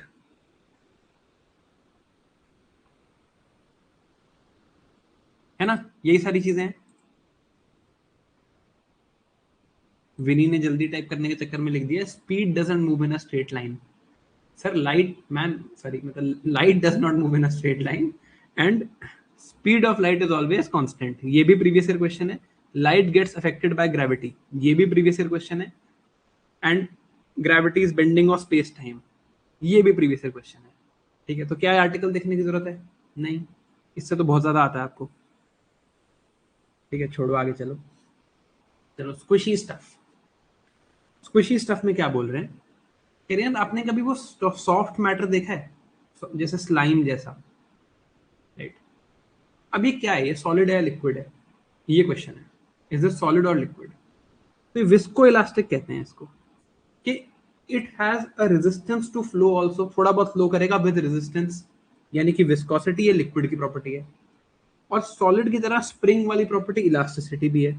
तो visco elastic है, उसकी बात की जा रही थी। ठीक है, इस पे कुछ रिसर्च हुई है, तो ये समझ आया कि इसको कहाँ यूज कर सकते हैं। क्वेश्चन आएगा तो यूज पे आएगा कि यार बाइक हेलमेट्स में यूज कर सकते हैं, राइट। आइसक्रीम बनाने के लिए यूज कर सकते हैं, control of ice crystals, air bubbles better कर सकते हैं, राइट। सेफर ड्रग्स में यूज कर सकते हैं, राइट। एरोजेल नैनो लैटिसेस में यूज कर सकते हैं, ग्राफीन में यूज कर सकते हैं, बस that's all you need to remember, ठीक है। सॉफ्ट मैटर स्टडीज स्टार्ट होनी शुरू हो गई है। सॉफ्ट मैटर स्टडी यही करती हैं कि देखती हैं कि मैटर को स्ट्रेच, स्क्वीज, ट्विस्ट कैसे किया जा सकता है विद स्मॉल फोर्सेस, ठीक है। That is what it's all about, कुछ खास नहीं है। अब ये आर्टिकल है under pressure. Under pressure, under pressure है प्रेशर मेजर करने का तरीका। तो प्रेशर मेजर करने के लिए हम यूज करते हैं बैरोमीटर। पहले जो बैरोमीटर यूज करते थे वो स्प्रिंग लोडेड होता था, it use to have springs in it. अब जो हम यूज कर रहे हैं उसमें माइक्रो इलेक्ट्रोमैकेनिकल सिस्टम होते हैं, ठीक है, ताकि डिजिटल रीडिंग आ जाए, पहले स्प्रिंग पे रीडिंग आती थी, ठीक है। एक और चीज ये यूज करता है कॉल्ड पीजो रेजिस्टिव इफेक्ट। अब आप लोगों ने मेरे से पहले ही पीजो इलेक्ट्रिक इफेक्ट पढ़ा हुआ है। इसमें क्या होता था पीजो इलेक्ट्रिक इफेक्ट में? What was piezoelectric effect?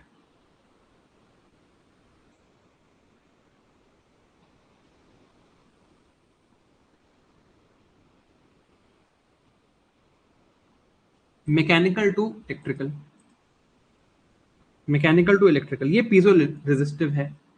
आपको याद है कि ऐसे हम पहले ऐसे इस टाइप की चीजें बनाते थे स्कूल में, in days when we were reading better subjects, ऐसे कि ये वोल्टेज है, ये रेजिस्टेंस है। पीजो रेजिस्टिव इफेक्ट क्या होगा कि जब मैकेनिकल प्रेशर आता है तो रेजिस्टेंस चेंज होती है और इससे हम प्रेशर काउंट कर लेते हैं। This is what is happening here, piezo resistive effect है। Piezo resistive effect is there and उससे हम बेसिकली प्रेशर भी मेजर कर सकते हैं। यही पूछ सकते हैं, हमने डिस्कस कर लिया। अब ये देखो, scientist from INST and IITs make water filter with light and vibrations, ठीक है। इन्होंने क्या देखा यार कि कॉन्गो रेड और मिथाइलिन ब्लू, ये ऐसे दो डाइज हैं जो टॉक्सिक हैं, हेल्थ इश्यूज क्रिएट कर सकते हैं, और इंडस्ट्रियल प्लांट से ये रिलीज हो रहे थे इनटू वाटर, ठीक है। तो अब जो इसको ट्रीट करने के लिए पार्टिकल्स हैं वो हैं जैसे कि ओजोन, बट ये तो कॉस्टली है, राइट। तो इन्होंने कुछ नई चीज डेवलप करी, पॉलीलैक्टिक एसिड शीट्स डेवलप करी और बिस्मथ फेरस ऑक्साइड डेवलप किया, बिस्मथ फेराइट कह सकते हो, ठीक है। इसमें क्या हुआ, इसने, अब ये BFO क्या है, ये एक कैटलिस्ट है। कैटलिस्ट क्या होता है आपको पता है? ये एक कैटलिस्ट है which helps clean the river. अब जनरली ये एक्ट करता था only because of solar power, sun से लाइट आती थी तो ये BFO एक्ट करता था। इन्होंने पीजो इलेक्ट्रिक इफेक्ट यूज करके BFO को ऐसा बना दिया कि जब आसपास की वाइब्रेशंस हो, वाइब्रेशन से भी इलेक्ट्रिसिटी जनरेट कर ले, और इसलिए it can work in day और नाइट ऑल्सो नाउ। तो बेसिकली क्या था, बेसिकली ये डिस्कशन थी कि यार ये दो डाइज हैं, there are two dyes, Congo red and methylene blue, इन दोनों से रिवर बहुत पोल्यूट हो रही है। यूजुअली ओजोन यूज करेंगे तो इनसे भी कार्बन पोल्यूशन होगा रिवर साफ करने के लिए। PLA शीट यूज करते हैं, इसके लिए BFO चाहिए, BFO को सोलर एनर्जी चाहिए। एक तो ये मेथड बेटर है ओवरऑल, और ये रात को भी काम करे, तो इसमें पीजो इलेक्ट्रिक इफेक्ट की कोई मॉडिफिकेशन कर दी कि मैकेनिकल एनर्जी को इलेक्ट्रिकल एनर्जी कन्वर्ट करके रात को using vibrations also it can work. Now read the headline, scientist from these two places make water filter. Water filter क्या है? PLA and BFO with light, solar power and vibration at night. खत्म बात। Question किस type के आएंगे? BFO कहाँ use करते हैं, PLA कहाँ यूज करते हैं, इस टाइप की चीजें आएंगी। ये कॉन्गो रेड और मिथाइलिन ब्लू क्या हैं वगैरह, ठीक है, कर लोगे।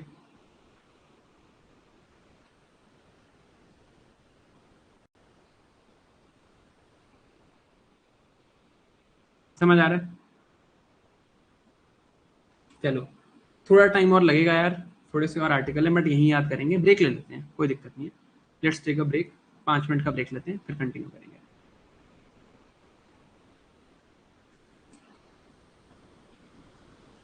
ठीक है, let's take a break for 5 minutes, will continue from here only.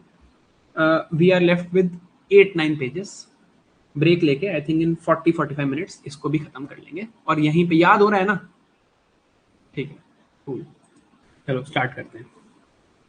Left and right. इस आर्टिकल में क्या बताया हुआ है? ये जो मिरर्स होते हैं they don't flip images left and right. जब मिरर में देखते हैं तो हमें लेफ्ट राइट दिखता है और राइट लेफ्ट दिखता है, but mirrors left and right flip नहीं करते हैं. मिरर्स ऐसे फ्रंट टू बैक फ्लिप करते हैं. ऐसे they actually flip front to back.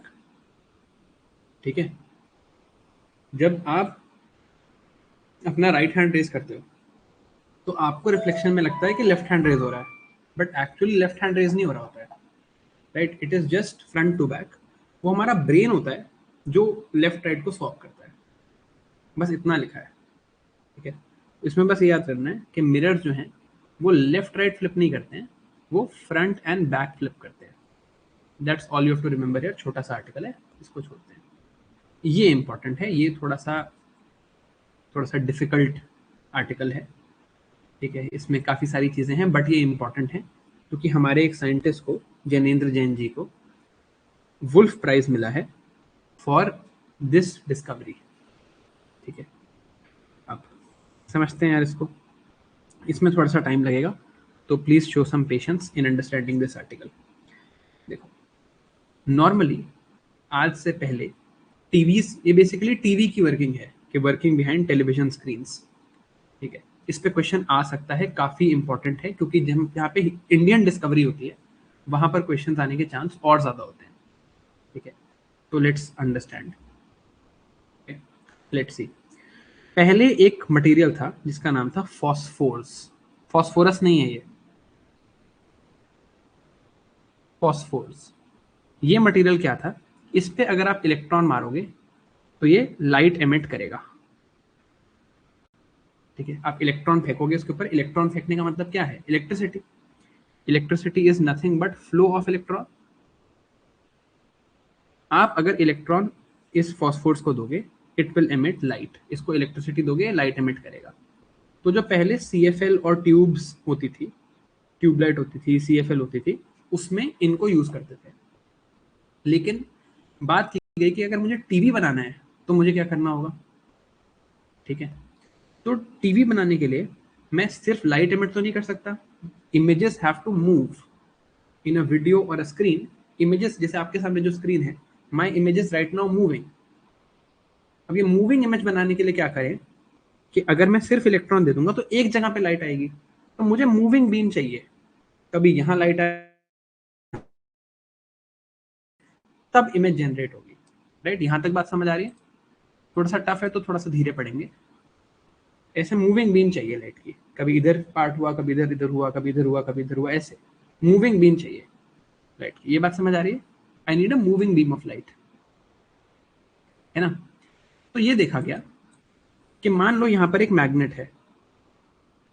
यहाँ पर एक मैग्नेट है. मैग्नेट ऐसे होता है, एक जगह पॉजिटिव होता है, एक जगह नेगेटिव होता है, और ये बीच में मैग्नेट का इफेक्ट है.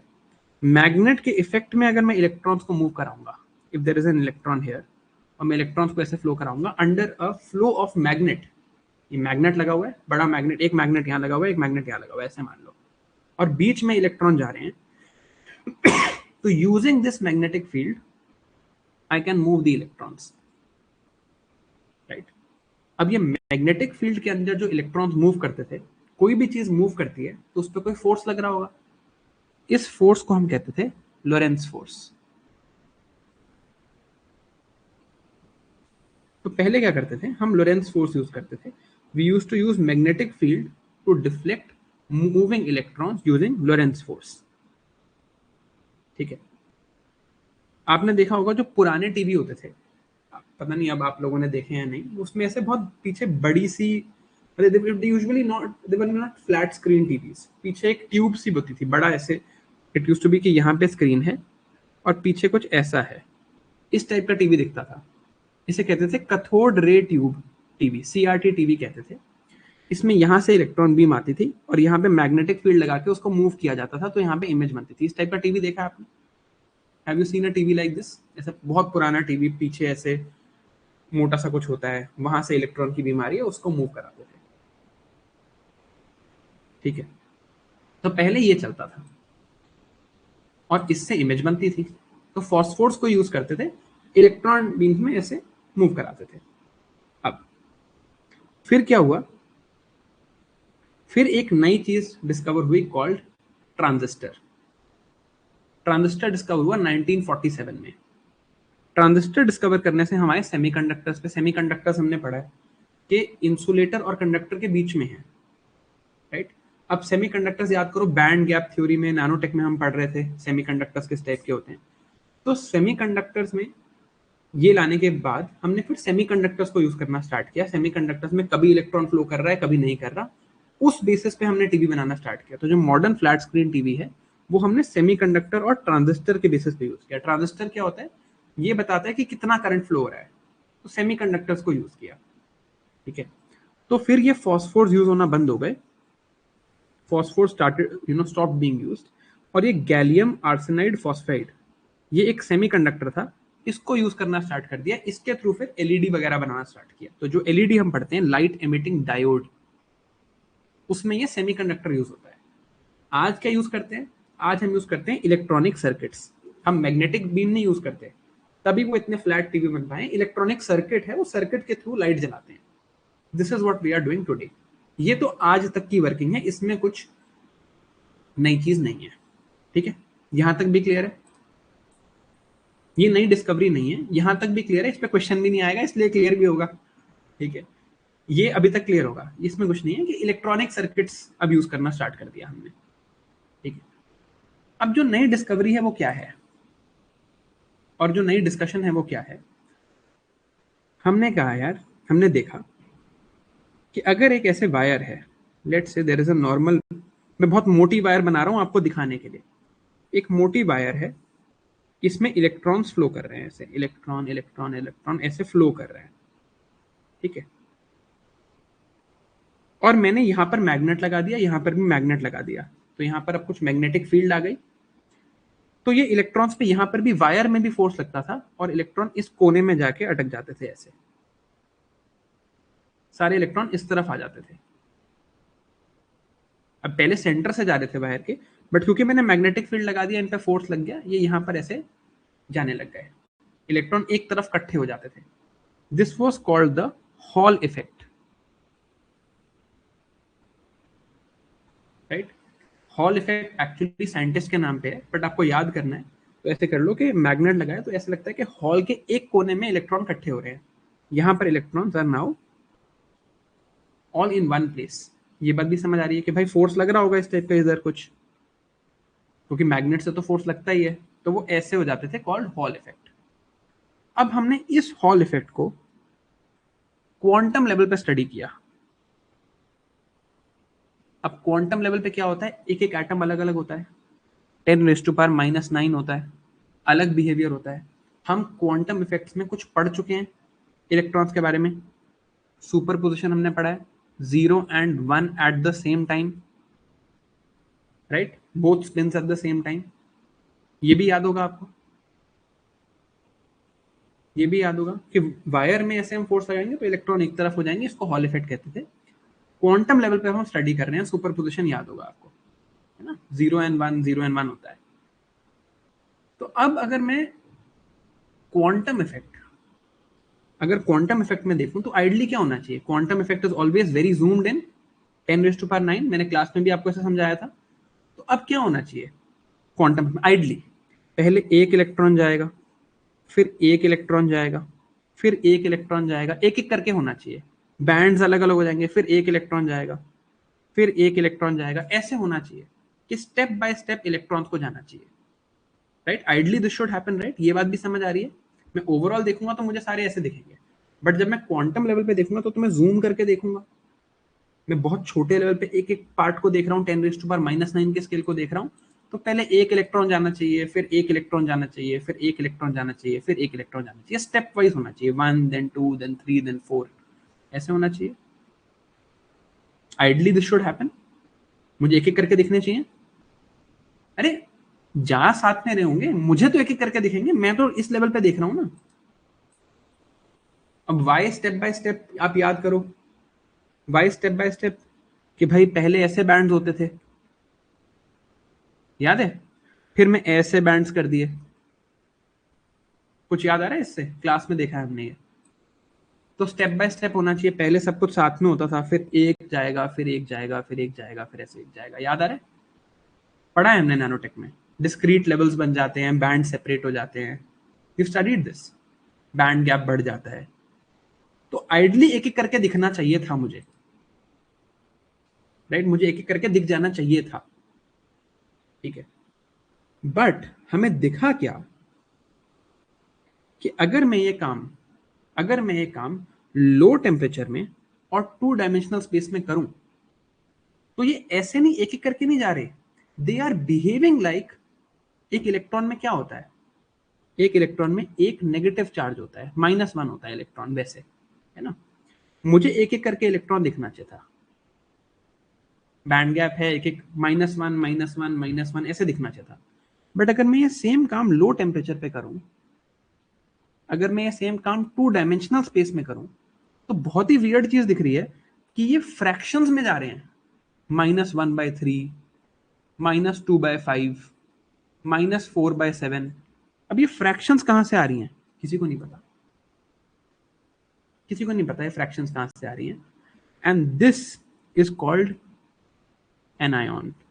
ये डिस्कवरी हुई है कि एक एक करके नहीं जा रहे हैं, they are behaving as a group, that they have fractions, they have fractional charge, rather than electron having only -1 charge, it is having fractional charge. Now this discovery, nobody can explain why it is happening, but इसकी applications huge हैं, क्योंकि quantum computing में मैं बोलता था 0 and 1 at the same time, अब मैं बोल सकता हूँ 0 and 1/2 and 1/4 and 1/6 and 1/8 and 1/10 and 1 at the same time। ये डिस्कवरी हो गई है कि इलेक्ट्रॉन्स में फ्रैक्शनल चार्ज पॉसिबल है।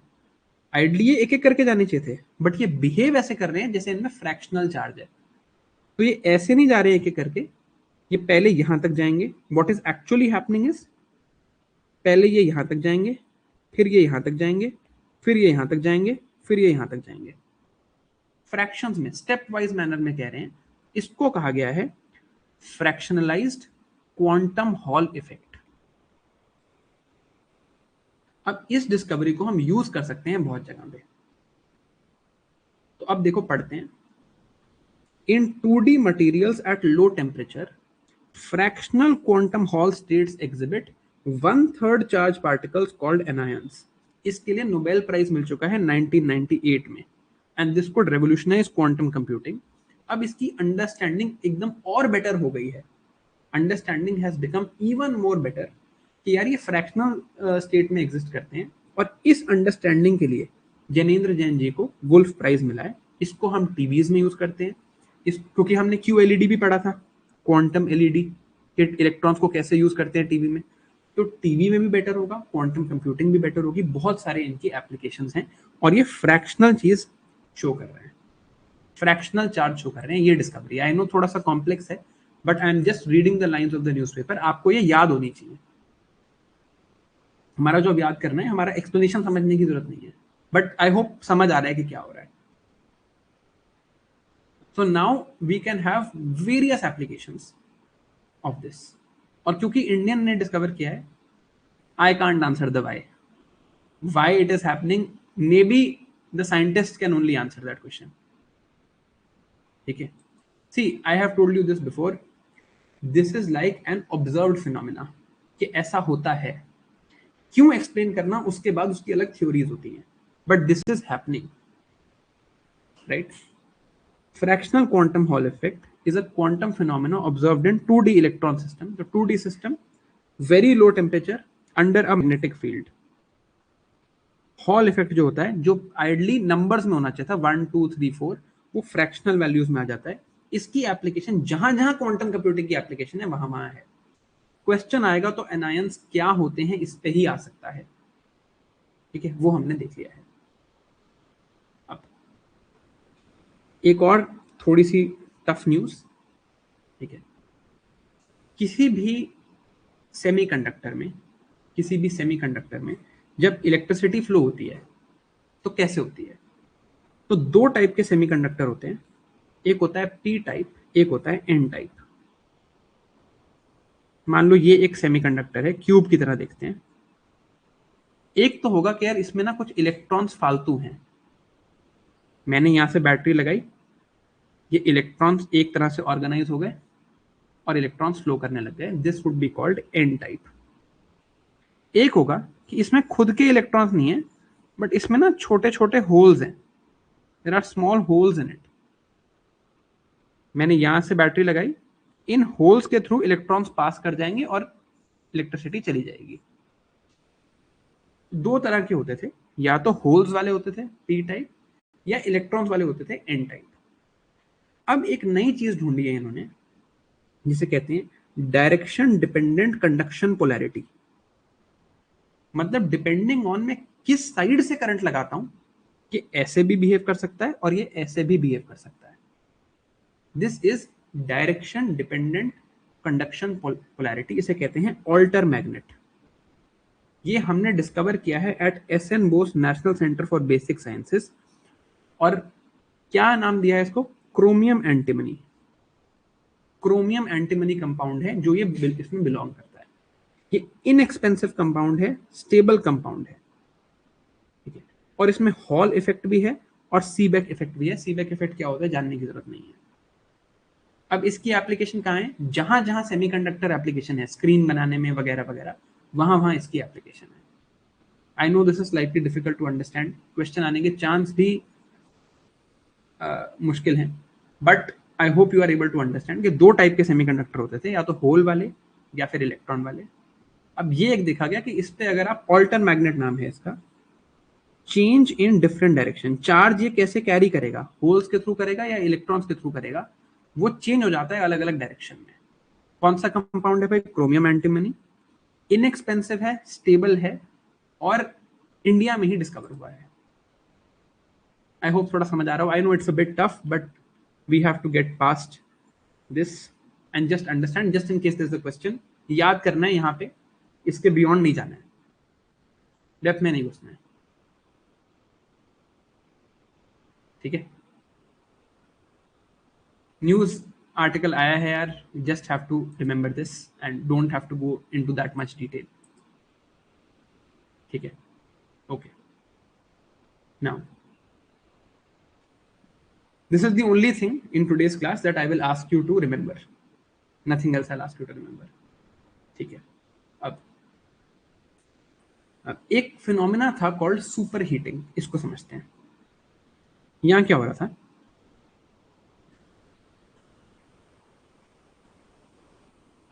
यहां इन्होंने कहा कि यार दिस इज, ये एक सॉलिड है, इसको अगर मैं हीट करता जाऊंगा किसी भी सॉलिड को, तो क्या होता है, नॉर्मली सॉलिड लिक्विड बन जाता है ना। बट एक तरीका है इसको हीट करने का कि इसे बहुत जल्दी हीट कर दिया जाए, it is heated very quickly. तो नॉर्मली अगर ये सॉलिड, मान लो कोई भी सॉलिड मेटल है जो 100 डिग्री सेंटीग्रेड पे लिक्विड बन जाता है, तो अगर मैं बहुत जल्दी जल्दी हीट कर दूं तो सॉलिड से लिक्विड बनने में टाइम लगता है, और वो फिर लिक्विड बनता है एट 200 और 300 डिग्री सेंटीग्रेड। कि इसका नॉर्मल मेल्टिंग पॉइंट, ये मेल्टिंग पॉइंट होगा सॉलिड से लिक्विड बनना, normal melting point was 100, but if I heat it very quickly, एकदम से 0 पे 200 पे ले जाऊं, तो क्या होगा यार, बहुत जल्दी हीट हो रहा है, तो सॉलिड से लिक्विड नहीं बनता था, या लेट बनता था, या टाइम लगता था। And because of this very quick heating, 2 to 3 times melting point पे जाके ये लिक्विड बनता था, ये होती थी सुपर हीटिंग, राइट। नॉर्मली ये किसी भी के लिए 3 टाइम्स तक होता था। ये इसको अब वायलेट कर दिया है गोल्ड ने। गोल्ड को आप 14 टाइम्स तक सुपर हीट कर सकते हो। ये डिस्कवरी हुई है कि 14 टाइम्स तक अगर आप हीट कर लेते, तो भी 14 टाइम्स तक हीट करने के बाद भी वो कुछ टाइम के लिए, बहुत छोटे टाइम के लिए सॉलिड रहता है। अब क्यों कर रहे हैं भाई ये सब काम हम, जो एक्सट्रीम एनवायरनमेंट्स हैं बाकी प्लैनेट्स में, जहां पर टेम्परेचर्स बहुत ज्यादा हैं, वहां पर मटेरियल डिजाइन में ये प्रॉपर्टी काम आ सकती है। That's all it is. Article का नाम पढ़ो, gold super heated far beyond it's melting point can stay solid. इस लाइन से सब कुछ समझ आ रहा है? Gold superheated far beyond it's melting point can stay solid. समझ आ रहा है इससे? बस इतना समझना है।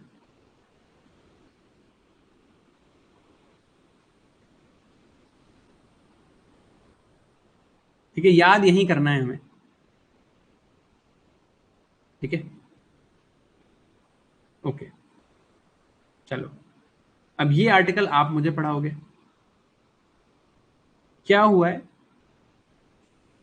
एक ब्लैक होल मर्जर हो गया है, दो black holes have merged into one black hole. This has happened. ये कहां देखा गया है? लाइगो में देखा गया है, पढ़ चुके हो आप। सेम ऑब्जर्वेटरी वर्गो में है विच इज इटली, एंड कागरा में है विच इज जापान। राइट, क्या मिला होगा भाई यहां पे? क्या मिला होगा हमें?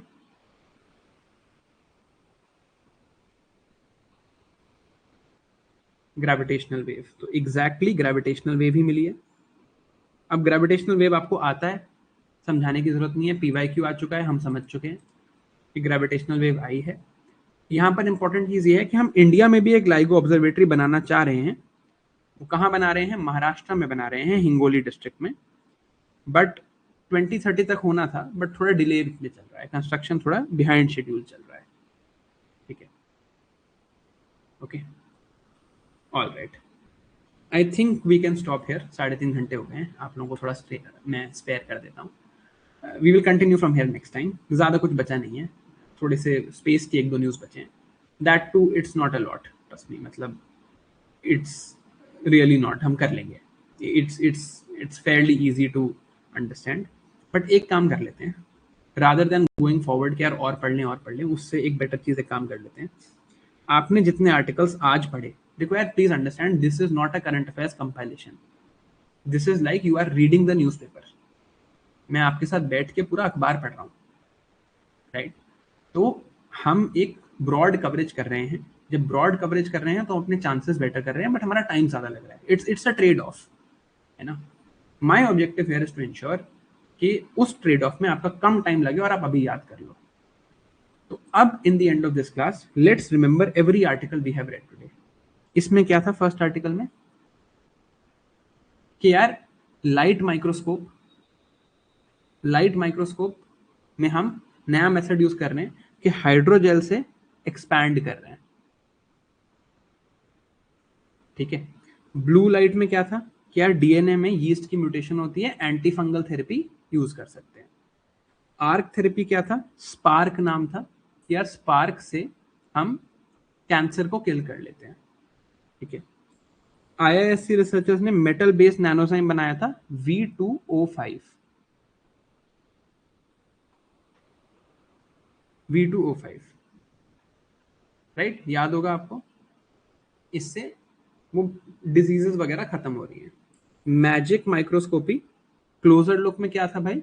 कॉन्सेंट्रेशन बेटर कर रहा था। दूसरा था कि डस्टर टेक्नोलॉजी थी, इमेजेस बेटर हो रही थी। डीएनए एनालिसिस वाले में क्या था? ये तो डीएनए फिंगरप्रिंटिंग था कि डीएनए फिंगरप्रिंटिंग में यार ठीक है, हम यूज करते हैं, और हम